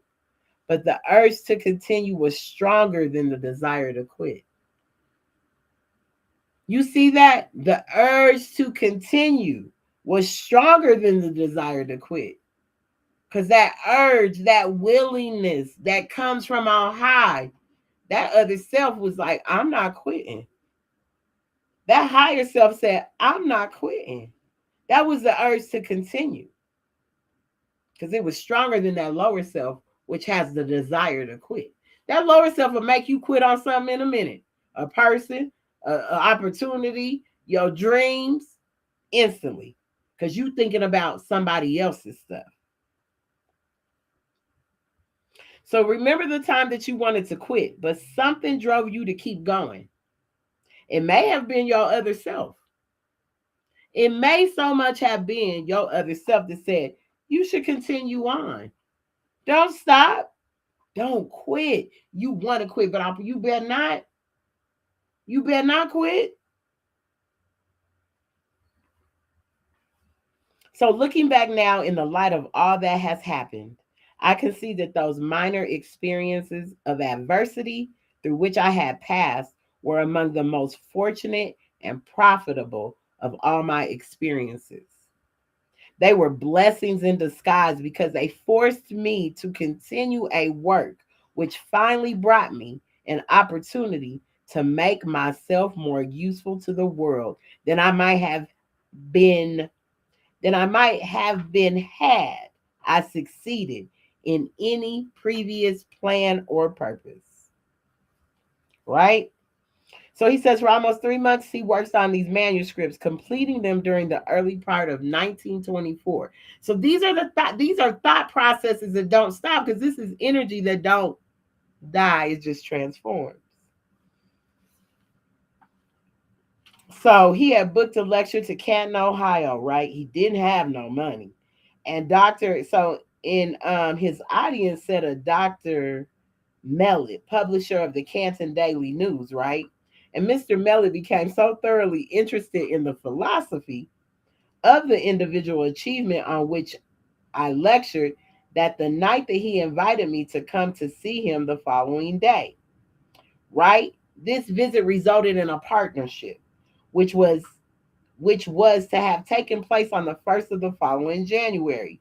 So Mr. Mellett planned to resign as the publisher of the Daily News. So, this is a trip. So he had decided he was going to resign, right?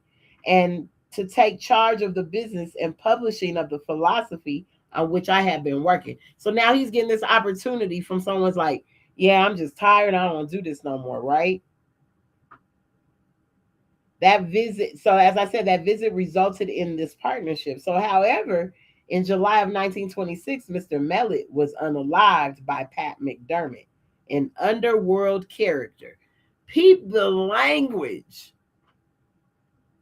An underworld character and a Canton, Ohio policeman. You hear that? Both of whom were sentenced to life imprisonment. He was unalive because he was exposing in his newspaper a hookup between the bootleggers and certain members of the Canton police force. They was exposing fraud back in the 1920s, y'all. They took them out. I'm sure Napoleon Hill was like, whoa, do I want to go get involved in this business? Right? So I'm gonna read this one. The July 1926 unaliving of the crusading journalist Donald Ring Mellett, the editor of the Canton, Ohio Daily News, was one of the most publicized crimes in the 1920s. In 1925, Mellett had discovered widespread corruption with the Canton police force and embarked on an anti-vice that this says back in the 1920s. Prophet Noble Drew Ali brought this information. 1913, 1925, I believe is that when he went to Chicago? Anyway, they took the Prophet Noble Drew Ali out in 1928. His own people. Don't let them tell you no different. His own. So when they be like, but you Moors told us, because those were probably the Moors that took them out. All Moors ain't dirty. Some of us stand on our stuff and we're very righteous. And we do live by our instructions. But there's a lot that don't. But hey, you got that in your family. It's people in your family that's dirty, that you wouldn't trust them to be alone in your bathroom. I know I do. So this back in 1920 and 1925, they're finding out corruption. So the Canton police force, corruption within the Canton police force, and embarked on an anti-vice, anti-corruption editorial campaign, targeting, among others, the Canton police chief. Hill was reported to have asked Ohio's governor to initiate an investigation of the corruption, a detail not reflected in Hill's account. Local underworld figures. Listen to the wordplay they use, though, that we miss it. Local underworld figures and at least one Canton police officer hired Patrick McDermott, an ex-con from Pennsylvania, to silence Mellett. Mellett was gunned down outside his home, as the story goes. The Pow Pow men were also lying in wait for Hill, but a fortuitous automotive breakdown. He was fortunate. It was fortunate. Fortune. I'm just gonna say he was fortunate. Some of these words I may not be able to get them all the way out, but he was fortunate because there was an automotive breakdown which kept him out of their way. On July 17th, the New York Times reported in an article titled "More Unalived Threats Following the Slaying of the Canton Editor" that the citizens of Canton are terror stricken by threats of further unalivings by the rulers of the gamblers, bootleggers, and other criminals. As recounted by Hill after hearing of Mellett's unaliving and receiving an anonymous warning to get out of town, he fled to West Virginia. In large part due to the work of a private detective hired by the Stark County prosecutor, McDermott, two local gangsters, and a former police detective were ultimately convicted of his unaliving. So, they were exposing fraud back then. They was whistleblowers back then. But people still wasn't scared. They was going to speak their truth. Because that's operating in faith and not fear. That's operating in your highest self and not your lowest self.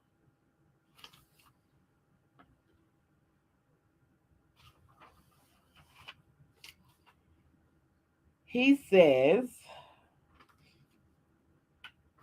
okay.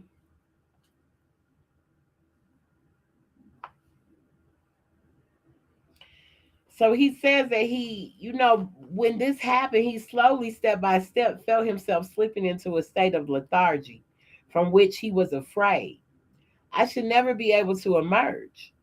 The feeling must have been closely akin to the experience by one who suddenly steps into quicksand and realizes that every effort to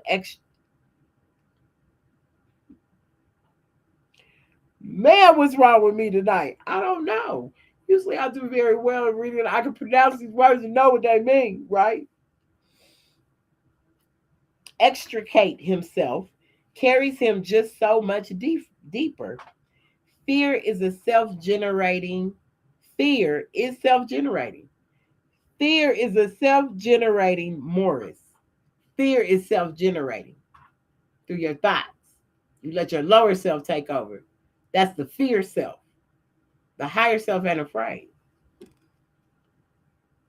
If the seed of insanity had been in my makeup, surely it would have germinated during those months of living like you just unalived, right?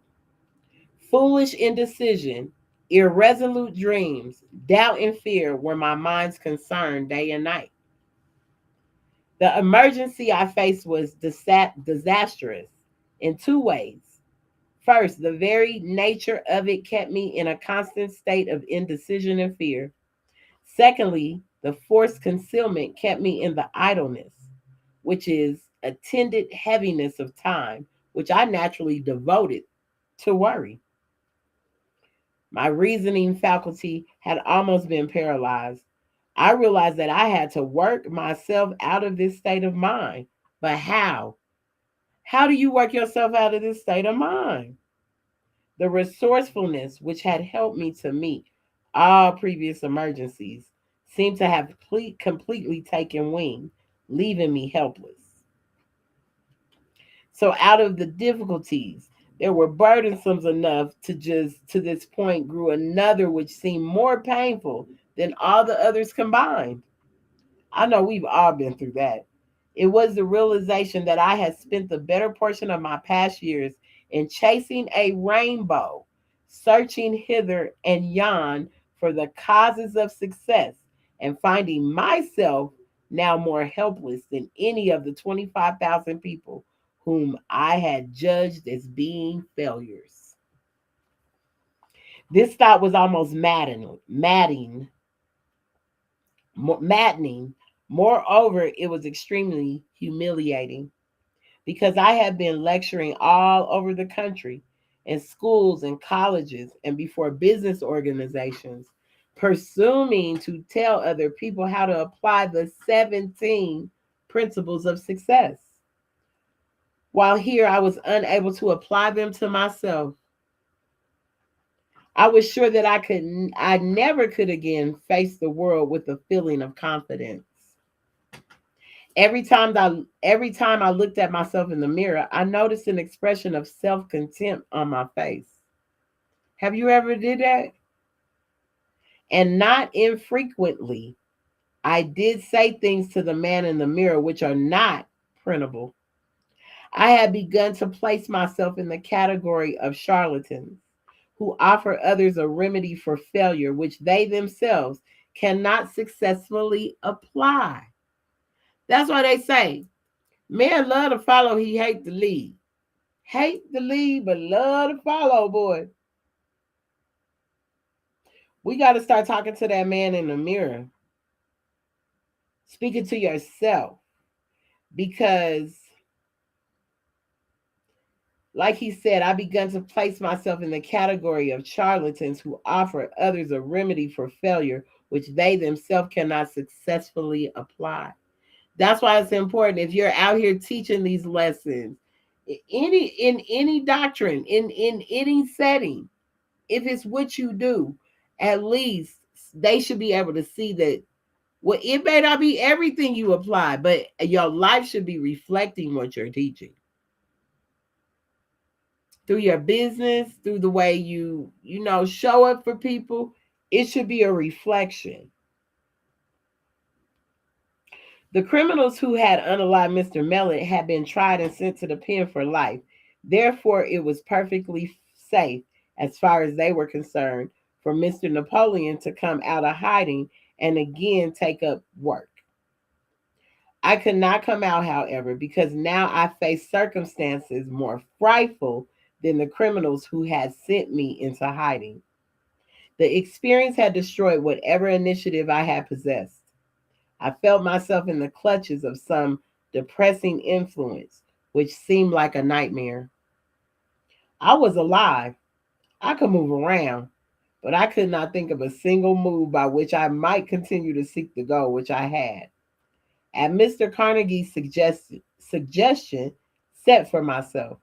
I was rapidly becoming indifferent, not only toward myself, but worse still, I was becoming grouchy and irritable toward those who had given me shelter during my emergency. That's one thing, you don't never want to bite the hand that feeds you. You never want to bite the hand that feeds you. So many people do. And many people bite the hand that feed them, and this feeds us every day. This Circle 7 feeds us daily. And we bite the hand that feeds us on a constant. But that Circle 7 feeds us daily. You read from it daily, you eat from it daily.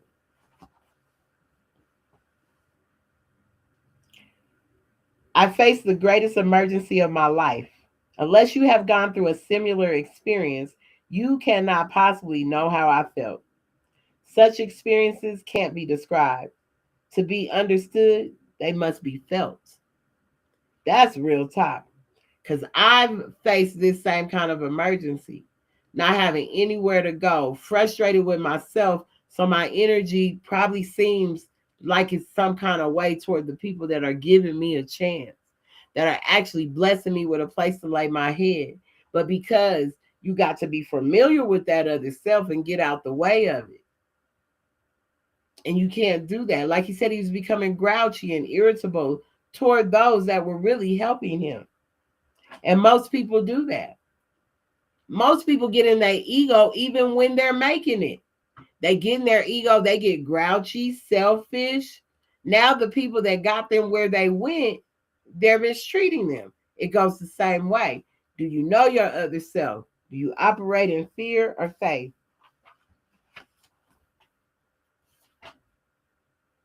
So if today's economic times have dealt you a blow, moving you toward poverty, embarrassing you, or damaging your self-confidence, consider it's a test.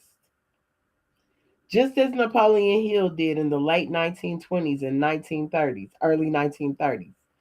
Force yourself to discover your other self. Force yourself to discover your other self. No, nobody's coming to give it to you. No, nobody, no. Force yourself to discover your other self. By working through the low points in your life and persevering, you can gain the insight needed to succeed. That's real talk. That's real talk.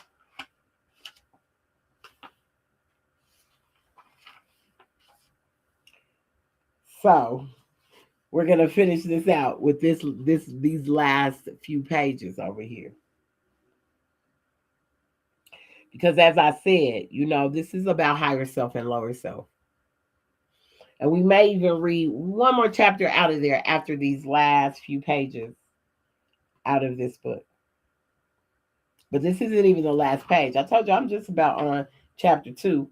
And this chapter 1 blew me, had me going. You hear me? So, my other self takes command. I left with my head telling me I was a fool, and my other self commanded me to ignore the challenge and carry out my instructions. Peep this. I drove all night. Also, mind you now, wait, let's go back because where him and this other self get into it, this is where we got to go. Yeah, we got to come from right here. The full moon was just rising over the mountaintop. Come on, full moon energy. You got goddamn last night. I had never seen it shine so brightly. Let me tell you, when I read this, when I got up this rising and it said that, I had just said that about the moon that was out. I said, that mug is shining so bright. I said that last night. So for me to come back to this book, that's what I'm saying. We're all in unison. This collective understanding is one understanding. That's how people can be talking about the same thing at the same time everywhere. It ain't about nobody biting you. It ain't about nobody copying you. We be on the same frequency. It's one supreme understanding. So when the collective's minds start to connect, we don't have to be in the same place. This is how powerful we are. So we're gonna go through this. Oh, this was so good. This is what said you got to do a demonstration on fear and faith. So the full moon was just rising over the mountaintop. I had never seen it shine so brightly before. As I stood gazing at it, another thought flashed into my mind. It was this. You have been telling other people how to master fear and how to surmount the difficulties which arise out of the emergencies of life. From now on, you can speak with authority because you are about to rise above your own difficulties with courage and purpose, resolute and unafraid. With that thought came a change in the chemistry of my being, which lifted me into a state of exhaustion I had never before known. My brain began to clear itself of the state of lethargy into which it had lapsed. My faculty of reason began to work once more. For a brief moment, I was happy to have had the privilege of going through those long months of torment because the experience provided an opportunity for me to test the soundness of the principles of achievement, which I had so laboringly wrested from my research. When this thought came to me, I stopped still, drew my feet closer together, and saluted. I did not know what or whom, and stood rigidly at attention for several minutes. This seemed at first like a foolish thing to do, but while I was standing there, another thought came through in the form of an order. That was as brief and snappy as any ever given by a military commander to a subordinate. The order said, tomorrow, get into your automobile, drive to Philadelphia, where you will receive aid in publishing your philosophy. I love this. Woo!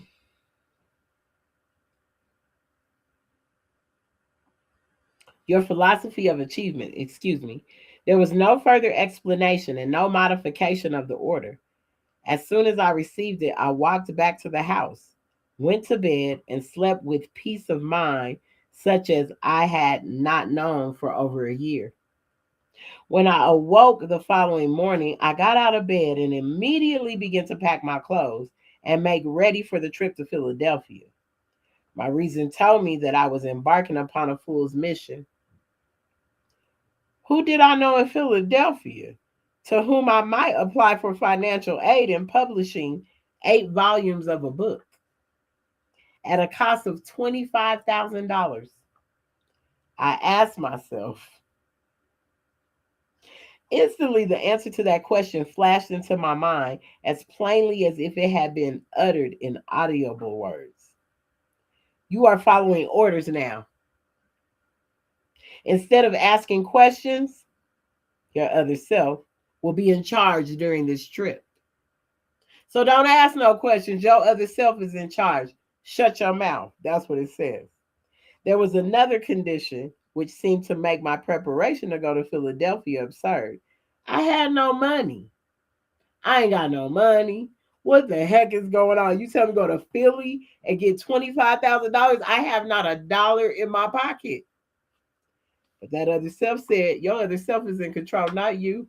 So I need you to just listen to instructions as the prophet gives us in these instructions in his Quran. This thought had barely occurred to me when my other self exploded it by giving another shop order saying, ask your brother-in-law for $50 and he will lend it to you. The order seemed definite and final. Without further hesitation, I followed instructions. When I asked my brother-in-law for the money, he said, why, certainly you can have $50. But if you're going to be gone very long, you had better take $100. I thanked him and I said I thought $50 would be enough. I knew it was not enough, but that was the amount my other self had commanded me to ask for, and that is the amount I secured. I was greatly relieved when I found that my brother in law was not going to ask me why I was going to Philadelphia. If he had known all that had taken place in my mind during the previous night, he perhaps would have thought I should go to a psychiatric hospital for treatment instead of going to Philadelphia on a wild goose chase. So my other self takes command. I left with my head telling me I was a fool, and my other self commanded me to ignore the challenge and carry out my instructions. So could you imagine you sitting there and your inside, like I said, your higher self and lower self, they are banging right now. And he said he left with his head telling him, I'm a fool. See, the thoughts is telling him he's a fool. But that other self, that God self, that higher self, is commanding him to ignore the challenge and carry out these instructions. Because when Allah tells you or these prophets tell you got a purpose and to carry out these instructions, you better get up and do them. Ain't nobody got time for your excuses. I'm telling you. Even Napoleon Hill knew how to listen to his higher self. It had nothing to do with his skin color. Some was tapping in there. Some was like, hey, we higher than this. He said, I drove all night, arriving in Philadelphia. The next morning, my first thought was to look up a modestly priced boarding house where I could rent a room for about $1 a day. Back then, they could rent a room for $1 a day. Here again, my other self, this higher self, here she come, here he come, that higher self, that mother and father Allah took charge and gave the command to register at the most exclusive hotel in the city. With a little more than $40 of my remaining capital in my pocket, it seemed like financial suicide when I marched up to the desk and I asked for a room. Or rather, should I say, I started to ask for a room when my newly discovered other self gave the order to ask for a suite of rooms, the cost of which would about consume my remaining capital in 2 days. I obeyed. The bellboy picked up my bags, handed me my claim check for my automobile, and bowed me toward the elevator as if I were the Prince of Wales. It was the first time in more than a year that any human being has shown me such deference. My own relatives with whom I had been living far from having shown me deference. Had I so imagined, felt I was burdened on their hands. And I am sure that I was, because no man in the frame of mind that I had been in for the past year could be anything other than a burden to all whom he came into contact. It was becoming apparent that my other self was determined to wean me away from the inferiority complex which I had developed. I tossed the bellboy $1. I started to estimate what my hotel bill would be by the end of the week when my other self, my higher self, here come my God self, commanded me to get my mind entirely off of all thoughts of limitation and to conduct myself for the time being just as I would if I had all the money I wanted in my pockets. The experience I was passing through was both new and strange to me. I had never posed as being anything other than what I believed myself to be. For nearly half an hour, this other self gave orders which I followed to the letter. During the subsequent period of my stay in Philadelphia, the instructions were given through the medium of thoughts, which presented themselves in my mind with such force that they were readily distinguishable from my ordinary self-created thoughts. Hill took on the persona of the wealthy man. He wanted to be. We strongly agreed that to be wealthy, you need to think wealthy. It is also important to be in the right environment. Don Green, CEO of Napoleon Hill Foundation, once told me I first bought my good suits from Sobel's, a custom clothing store where Eastman Kodak executives shopped. The owner had a sign behind the register that said, if you want to be a success, you must first dress the part. However, we recommend moderation in trying to emulate Mr. Hill in spending money that he didn't have. So I received strange orders from a strange source. My instructions begin in this fashion. You are now completely in charge of your other self.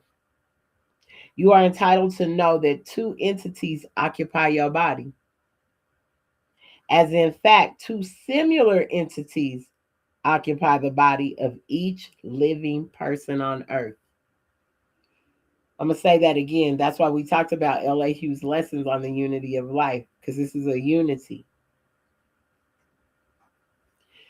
You are now completely in charge of your other self. You are entitled to know that two entities occupy your body, as in fact, two similar entities occupy the body of each living person on earth. One of these entities is motivated by and responds to the impulse of fear. The other is motivated by and responds to the impulse of faith. For more than a year, you have been driven like a slave by the fear entity. Night before last, the faith entity gained control over your physical body, and you are now motivated by that entity. For the sake of convenience, you may call this faith entity your other self. It knows no limitations, has no fears, and recognizes no such word as impossible. You were directed to select this environment of luxury in a good hotel as a means of discouraging the return of power of the fear entity. The fear motivated O self is not dead, it has merely been dethroned, and it will follow you around wherever you go, awaiting a favorable opportunity to step in and take charge of you again. Because what did it say? You will dethrone. I could have sworn when we were just in this chapter on the unity of life, the higher self is the embodiment of truth. The lower self is truth reversed, so is falsehood manifest. The higher self is justice, mercy, love, and right. The lower self is what the higher self is not. Right? And you can dethrone this lower self. Where do you dethrone the lower self?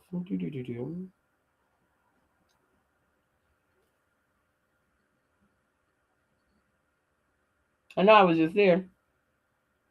The lower self, the carnal self, the body of desires is a reflection of the higher self. The lower self is an illusion and will pass away. The higher self is a lying man and will not pass away. Oh, it's back here. Yes. So in instruction 22, if man would find his savior, he must look within. And when the demon self has been dethroned, the savior of love will be exalted to the throne of power. So as he said, you are directed to select this environment of luxury in a good hotel as a means of discouraging the return to the power of the fear entity. The fear motivated old self is not unalived, it has merely been dethroned, and it will follow you around wherever you go, awaiting a favorable opportunity to step in and take charge of you again. So that lower self still is still there. People think because, oh, I know my higher self. You got to know your lower self well. You got to know that lower self well because it sits around because it's still there. Like he says, these are two entities. These entities are occupying this one body.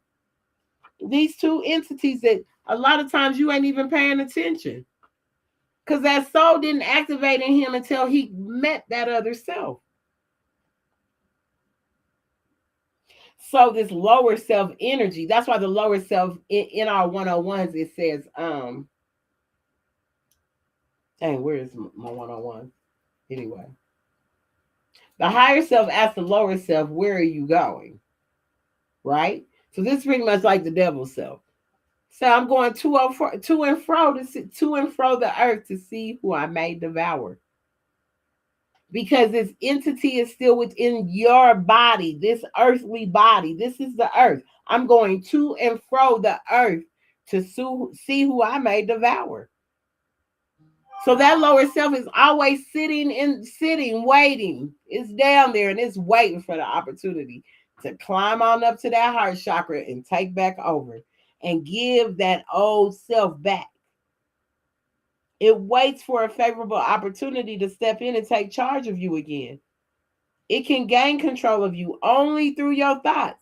This is what Sinners is about. You got to invite the stuff in. I had to flip over my mom's welcome mat at the front door. No more welcomes. We ain't welcoming no energy. So don't even put nothing in front of your door to say that it's welcome.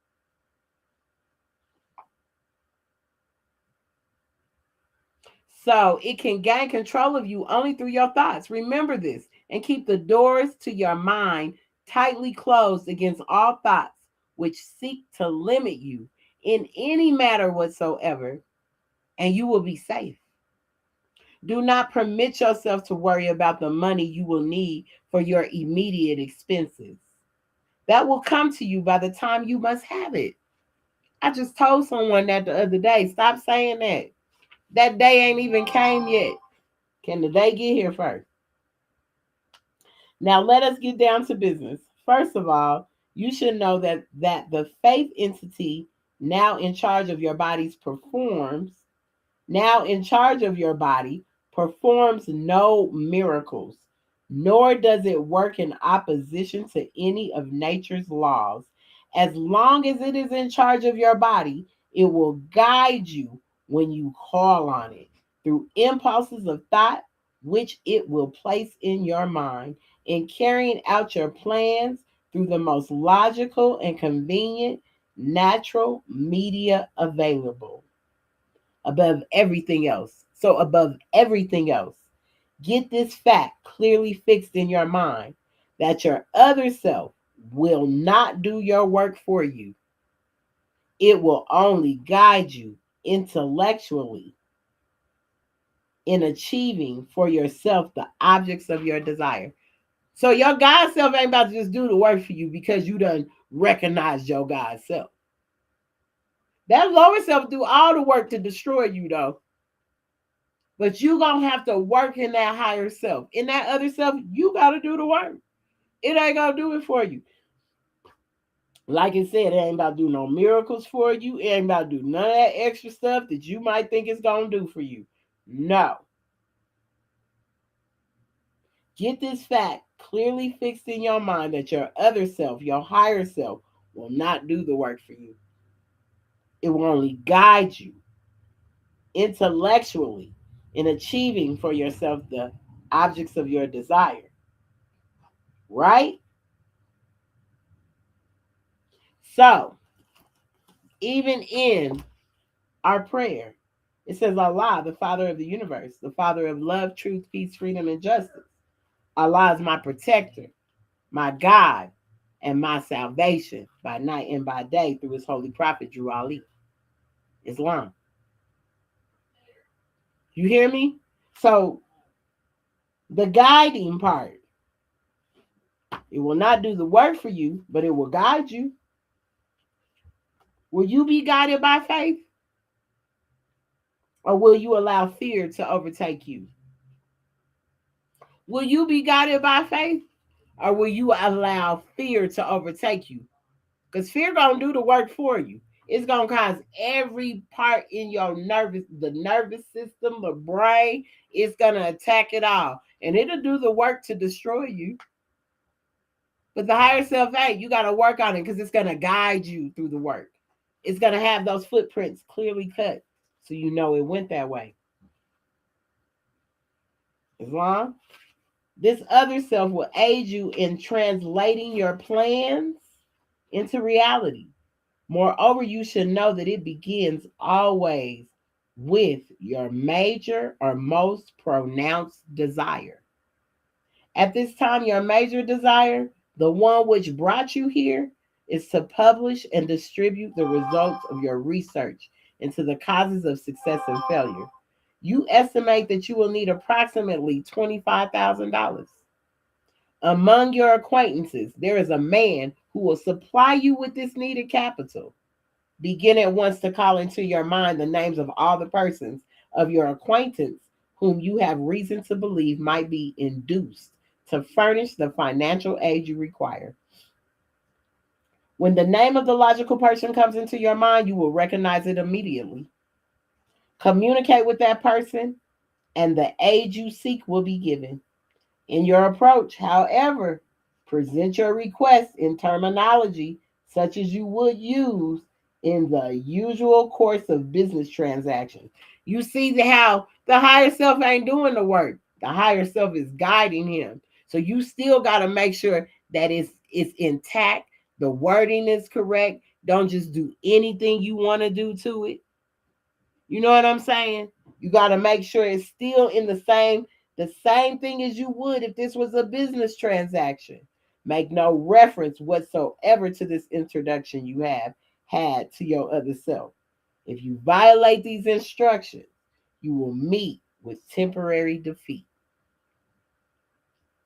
Your other self will remain in charge and continue to direct you as long as you rely upon it. Keep doubt and fear and worry and all thoughts of limitation entirely out your mind. That will be all for the present. You will now begin to move of your own free will, precisely as you did before you discovered your other self. Physically, you are the same as you have always been. Therefore, no one will recognize that any change has taken place in you. I looked around the room, blinked my eyes, and to make sure that I was not dreaming, I got up and walked over to a mirror and looked at myself closely.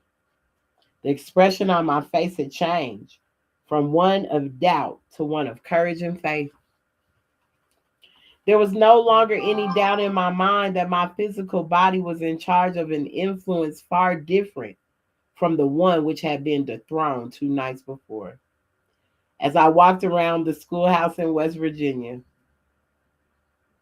here in the editing manuscript, I had ended the chapter as one of the great turning points in this author's life. Have you ever undergone a life change such as the one Hill describes above? It can also be described in religious terms as a conversion experience, Others may simply refer to it as a wake up call or a tap on the shoulder, or more vehemently as a slap in the face.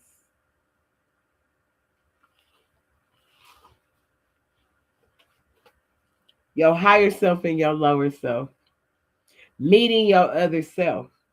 But do you know how that other self is? Because we're just getting into this. How are you outwitting the devil? Can you outwit him? Because, like he said, there's 17 principles to success, but it was 30 something principles to failure. And we'll fall into failure more easily than we will success because we'll let the fear take control when the faith makes you do the work. It makes you show up and prove. Study to show yourself approved. It does it so you can be that fruition and be what you say you know. Be what you say you know. Because you say you know it. You don't have to convince anyone else in the world of what you know. If you know it and that's what you know, even when you go and you leave comments in other people's thing, trying to tell them to come and get on what you want. But have you started applying it? Because maybe that's why they're not responding. I'm not here to convince. I'm only here to get the message out. So I don't never say, hey, if you want to join the mind, I don't say that. I don't say, hey, throw me your cash app, give me some change in the chat. I don't say none of that. I just ask for the hearts, the likes, and the shares. That's it. That's all I ever ask for. I don't ask for much on here. But I guess that's what you're supposed to be doing. But to me, my other self tells me not to do it for those gains, not to do these things for selfish gain. Do these things for the betterment of the people. Do these things to help because helping is the way you're going to see this thing happen. I told you that before. The help of others shows that success because you can help others get to, and you're becoming just as successful as you're helping these other people. You're not hating on them. You're not doing none of that. As I said, we could be doing all the same thing at the same time, but we're not even around the same people. So why do you feel like it's a competition? Because somebody said something you said, or somebody took something from a show you did a demonstration on, and they went and studied it and decided to demonstrate on it. It's like little children in a sandbox. I'm like, really? So now you own all the information. So that means you really ain't out here to help nobody. You really out here trying to see how much money you gonna gain off of people. And then when you done gaining all the money off of whatever your show is, whatever your class is, you forget about those people. You don't go back and check on those folks. Because y'all done made so much money hand over foot. Majority of the class that was there or the people in your live or whatever, y'all don't even engage with them on a personal level. How many of them are your friends? How many do you reach out to on a daily basis? I doubt any. I've got people from TikTok, Facebook, and I promise you, in one way or another, I've been a help to them. There's a brother out here that teaches this law stuff like nobody's business on TikTok. And at one time, I thought my little buddy was going to take himself out. And he would call me when I'm in Atlanta. It's cold where he was. But you know what? I told him he wasn't giving up. I was like, nah, because when you can get to a roof and get that wife, if she ain't treating you right, get to that room, let's get you healthy. When I tell you, when I see him now out here demonstrating, he looks amazing. He looks amazing. And I know he's healing daily because I still hear him talk about how he's healing himself. The things that we would talk about, what you need to do to get yourself back, because the body heals itself. The body heals itself. So whether it be brothers, sisters, when I'm talking to them, when they're coming to me, I'm assisting because the prophet tells us that. to be of assistance to your brother. If your sister's in trouble, forsake her not. Assist your brother if he's in trouble. You ain't ever, just because a man come around for you to assist, don't mean you got to get in the bed with him. Like I say, these brothers want to send you pictures of their stuff. Why? Like, what is that doing for me? Or any person for that matter? Women too. What is it doing? It's just making you far further into your lower energy. But I can't do nothing with that. I can't do nothing. There's a class I want to take for $1,000.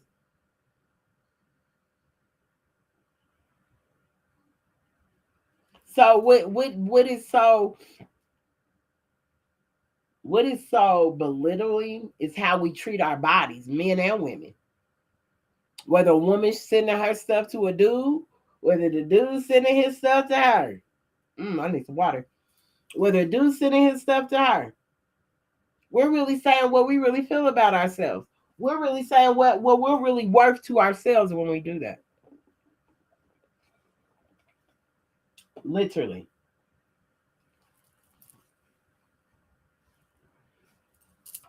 So we got to outwit the devil within. It's outwitting that energy that's in you that keeps you on such a low vibration.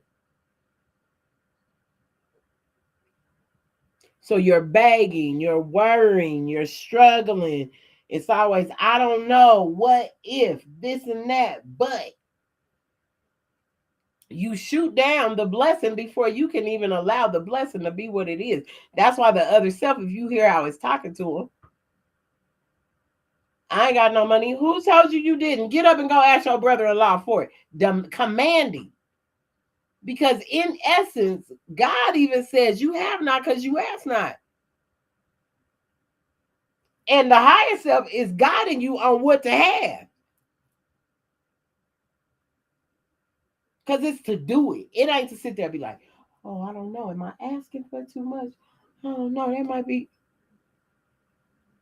When God, Allah is not, it's no such, there's plenty. It's plentiful that we're able to embark on. Plentiful. Let me tell you something. Everybody think they got impossibilities. We are born with like, I mean, how can I say it? Unlimited possibilities. But most people want to put impossibility in front because they don't want it to be possible for them. So they'll put impossibility on the front and not the possibility. And not the possibility.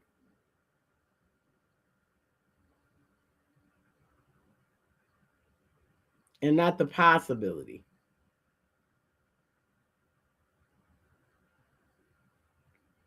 You know what I'm saying? And not the possibility, honey.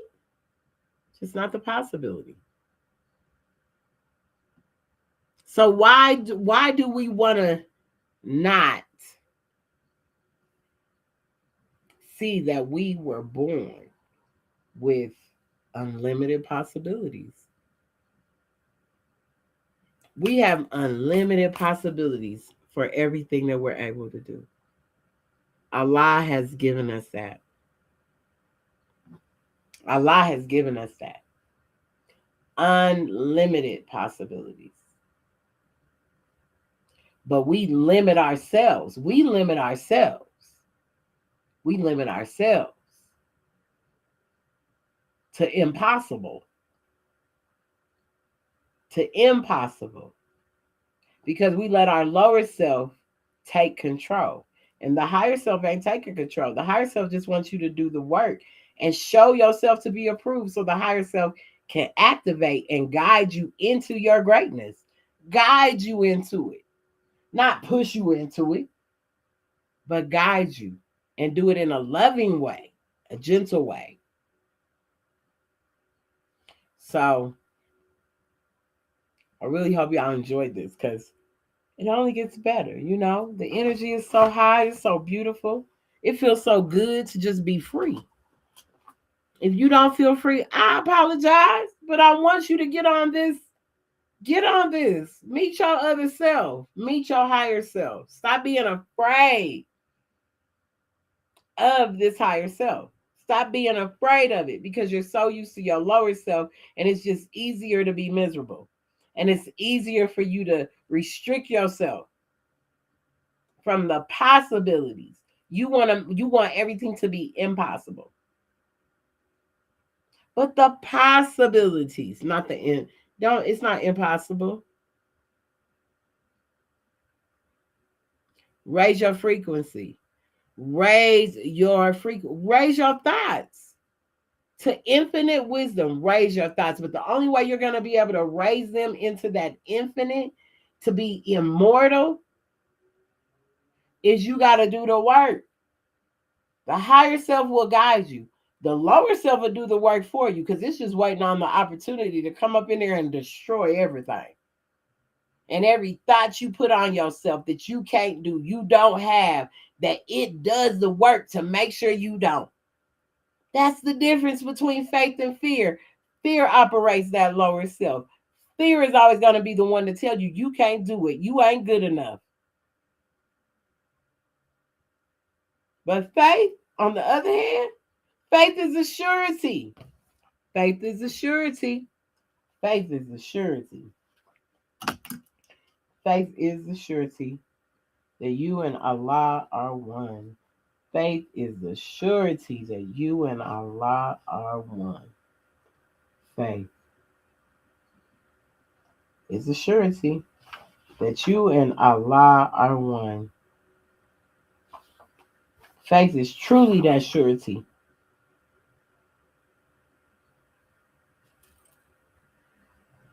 Okay? A crisis in your life has come, and you must have a clear conception of the work that you are called to do. This is the higher self. The sages of the ages call you harbinger. The prophets look to you and say, he is Elijah come again. Come on, John. Your mission here is that of a harbinger, for you will go before the Messiah's face to pave his way and make the people ready to receive their king. This readiness is purity of heart. None but the pure in heart can recognize the king. To teach men to be pure in heart, you must yourself be pure in heart and word and deed. In infancy, the vow for you was made, and you became a Nazarite. The razor shall not touch your face nor head, and you shall not taste wine nor fiery drinks. Men need a pattern for their lives. They love to follow, not to lead. The man who stands upon the corners of the paths and points the way, but does not go, is just a pointer, and a block of wood can do the same. He who treads the way, on every span of ground, he leaves his footprints clearly cut, which all can see and be assured that he, their master, went that way. Men comprehend the inner life by what they see and do. They come to Allah through ceremonies and forms. And so when they would make men know that sins are washed away by purity in life, a right symbolic may be introduced. In water, wash the bodies of the people who would turn away from sin and strive for purity in life. The rite of cleansing is a preparation rite, and they who thus are cleansed comprise the temple of purity in life. Purity. And you shall say, you men of Israel, hear, reform and wash, become the sons of purity, and you shall be forgiven. This rite of cleansing and this temple are but symbolic of the soul, which does not come with outward show. The soul don't come with outward show. Napoleon Hill said the soul didn't get added unto him until he met his other self.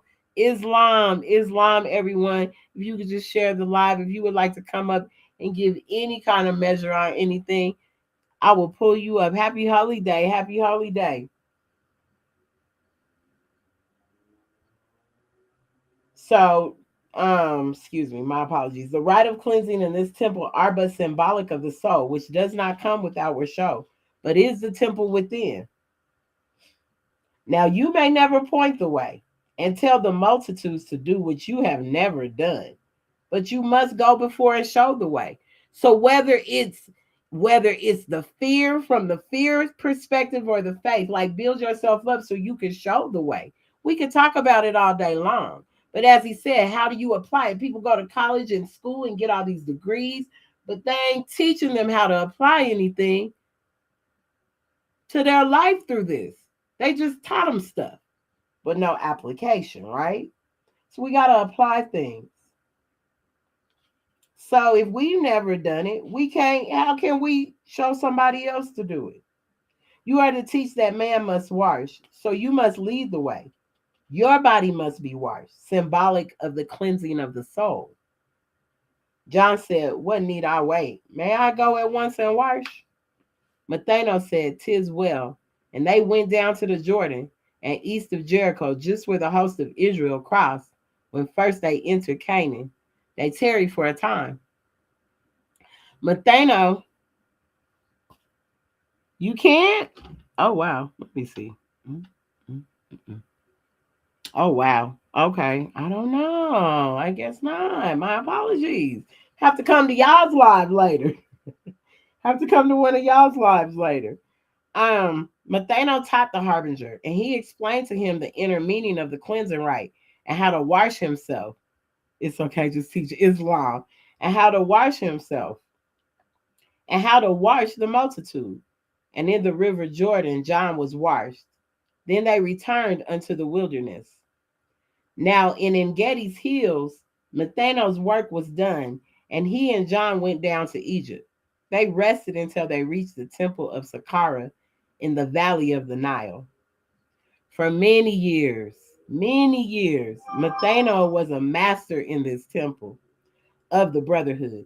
And when he taught about the life of John and his mission to the sons of men, the Hierophat with joy received the harbinger, and he was called the brother Nazareth.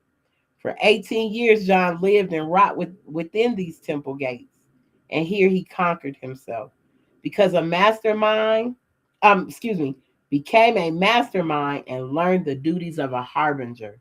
A harbinger leads the way. Purity. Thank you for the love. Thank you for the hearts. A harbinger leads the way. So even us in these times right now should be the harbinger, preparing the people to meet their king. They can say whatever they want to say. Jesus has always been king. You hear that from Sunday school, Sabbath school, regardless of what. John was purity to get the multitudes ready to meet their coming king. Most people denied him. They said, we have no king. Our king is Tiberius. So they had already dished Jesus. Just like they could be doing now. And we talking Jesus of Nazareth, if you didn't know. But Jesus, the prophet. So, we have to be that. We should show up being that. Assisting one another. Each one teach one. Where one needs, you should show up. If there's a temple in your area, I don't care if you go help them pass out water when it gets hot. Just like they do the Prophet Islam, just like they do the Prophet Noble Drew Ali. Most people deny Prophet Noble Drew Ali. You don't hear many people talk about the Prophet Noble Drew Ali. They give honors to everyone else. If it was not for the Prophet Noble Drew Ali, we would not know this information. Islam, we would not know this information. So nobody came before him. Everybody that came that they give homage to came after. Came after this amazing man. Came after. He brought us these lessons. It was his spirit, though. It was that other self. It was that higher self that was able to teach the multitudes. But Marcus Garvey was his harbinger. And we give him his Moorish attributes. Marcus Mosiah Garvey Bey. He was a harbinger to the prophet. He still paved the way. He said, up, you mighty people, you can have what you want. Your own. Like, come on. Like, we have no military, no hospitals, but yet we want to fight everything. When together, we're stronger than we are apart. So that's why I was saying, if you have a temple in your area, if you don't, I mean, do as much as you could work even through these channels, through these Ali go rhythms. When you really look at algorithm, use that God self, use that energy you got that's within you. Because, like I said, the lower self just sits back and waits for the opportunity to come up and do the work for you, to destroy everything. But the higher self does not. You got to do the work. It's going to guide you and show you where those footprints are clearly cut. So that's how we outwit the devil. All of this is within you. You can't allow the lower self to keep going to and fro to see who it may devour. And it's just going to and fro within you. But take that welcome mat up. Get that welcome mat up off the ground. Don't have a welcome mat in front of your door.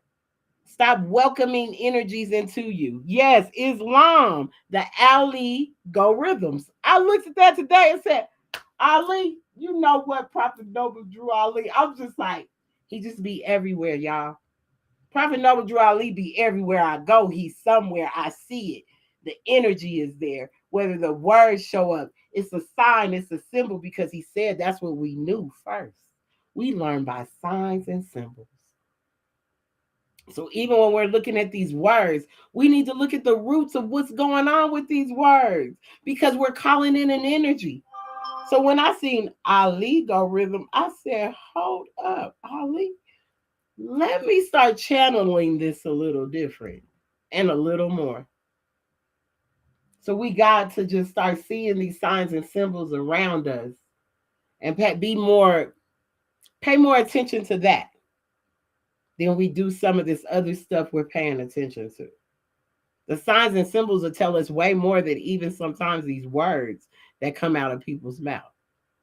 Because sometimes you don't understand the words that are coming out their mouth. Yes, Islam, I don't know why it's not letting me let no one up. But hopefully I could definitely jump on one of y'all's lives. I hope you guys are on live very soon. I would love to, because I know I come across some of y'all at late at night and I be tired and I don't get to get on.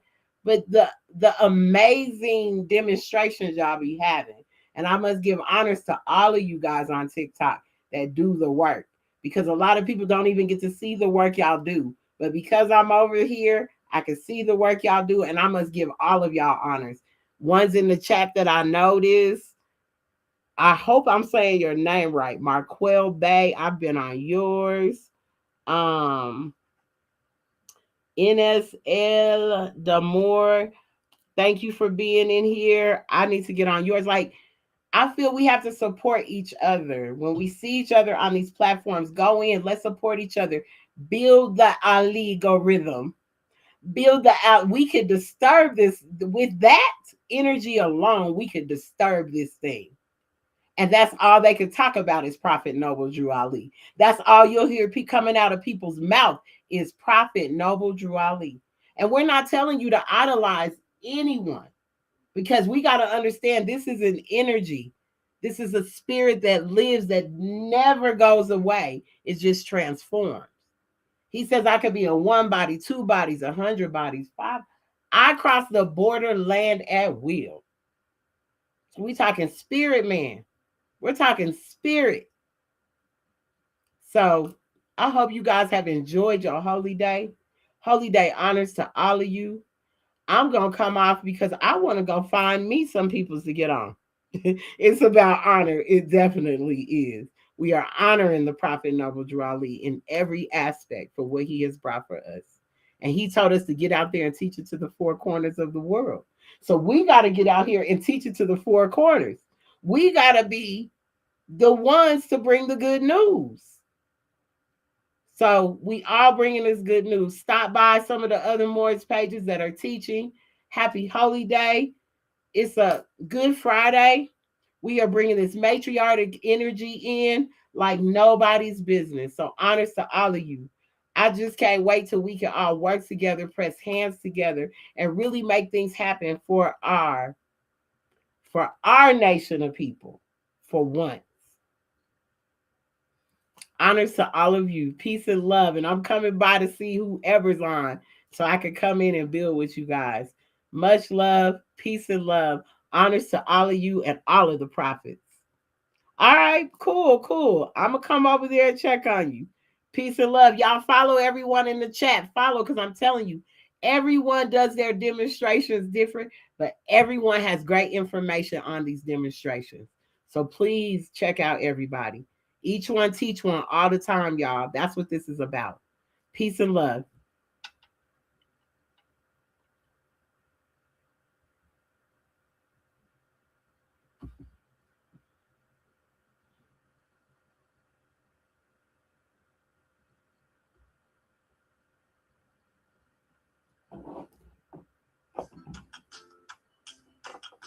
Peace and love, y'all. I hope y'all had a good one. That TikTok be all lit, boy.